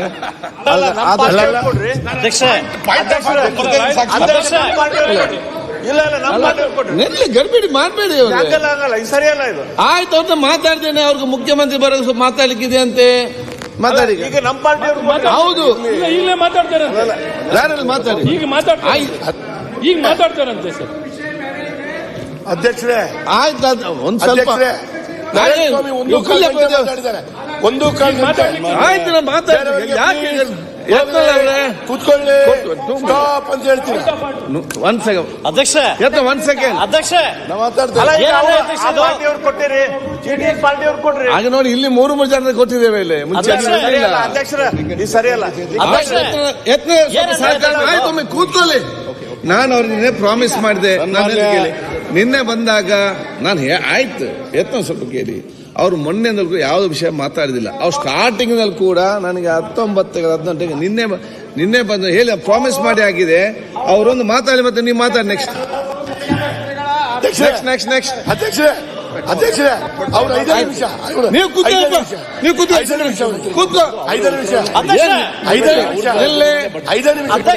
ಆಯ್ತು, ಈಗ ಮಾತಾಡಿ ಆಗ್ಲಿ. ನಾ ರಾತ್ರಿ 10 ತನಕ ಕೊಡ್ತೇನೆ. ನೀವು ರಾತ್ರಿ 10 ಗಂಟೆಗೆ ಬೆಳಿಗ್ಗೆಲ್ಲ ಬಂದಿದ್ದೀರಿ. ನೆಕ್ಸ್ಟ್ ನಿಮ್ಗೆ ಡೈರೆಕ್ಟ್ ಸ್ವಲ್ಪ ಸಹಕಾರ ಮಾಡಿ. ಅಂದ್ರೆ ಈಗ ಹೆಂಗೋ ಅವರು ಸಿಎಂ ಆರ್ಥಿಕ ಸಲಹೆಗಾರರು, ಸಿಎಂ ಮಾತಾಡಕ್ ಮುಂಚೆ ಅವ್ರು ಮಾತಾಡಿದ್ರೆ ಅದಕ್ಕೊಂದು ಅರ್ಥ ಇರುತ್ತೆ. ಈಗೇನು ಅರ್ಥನೇ ಇರಲ್ಲ. ಅವ್ರು ಮಾತಾಡಿದ್ರೆ ಬೆಲೆನೂ ಇರಲ್ಲ. ಈಗ ಮಾತಾಡಿದ್ರೆ ಸಿಎಂ ಅವ್ರು ಬಂದಾಗ ಅವ್ರು ಮಾತಾಡಿದ್ಮೇಲೆ ಸಿಎಂ ಅವ್ರು ಮಾತಾಡಿ ಎರಡಕ್ಕೂ ಟ್ಯಾಲಿ ಅಂದ್ರೆ ಸಿಎಂ ಅಕಸ್ಮಾತ್ ಏನಾನ ಮೈಗೆ ಹುಷಾರಿಲ್ಲ ಅಂದ್ರೆ ಅವರೇ ಉತ್ತರ ಕೊಟ್ಬಿಡ್ಲಿ, ಎರಡು ಸರಿ ಹೋಗ್ತೈತೆ. ಅದಕ್ಕೆ ಯತ್ನಾಳ್ ಅವ್ರು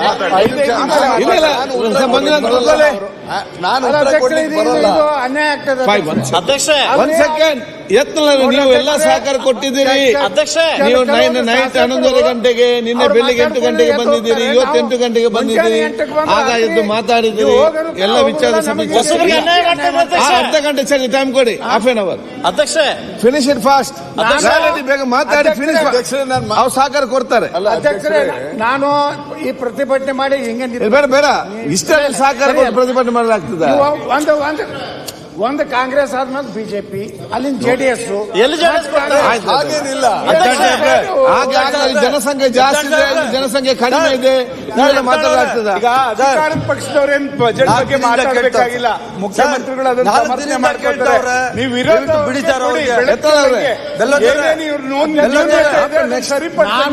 ವಿರೋಧದವ್ರಿಗೆ ಜಾಸ್ತಿ ಅವಕಾಶ ಕೊಡಿ, ಅಧಿಕಾರದವ್ರಿಗೆ ಕೊಡೋದೇನು ಅವಶ್ಯಕತೆ ಇರಲ್ಲ.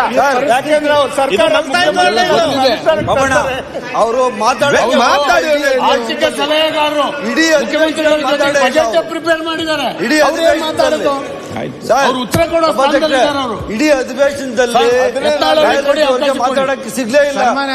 ಸರ್ ಒಂದ್ ಸ್ವಲ್ಪ ಬಿಟ್ಬಿಡಿ. ತಾವು ಅಲ್ಲ ಅವ್ರು ಮಾತಾಡ್ತಾ ಸರ್ ಇಡೀ ಅಧಿವೇಶನದಲ್ಲಿ ನೀವು ಮಾತಾಡಿ ಟೈಮ್ ವೇಸ್ಟ್ ಮಾಡಬೇಡಿ. ಯಾಕೆ ನೀವು ಮಾತಾಡಿ? ಆಯ್ತು, ಎಲ್ಲದಕ್ಕೆ ಪರಿಹಾರ ಇದೆಲ್ಲ. ಅವಕಾಶ ಕೊಡಿ ಪಾಪ ಅವರಿಗೆ.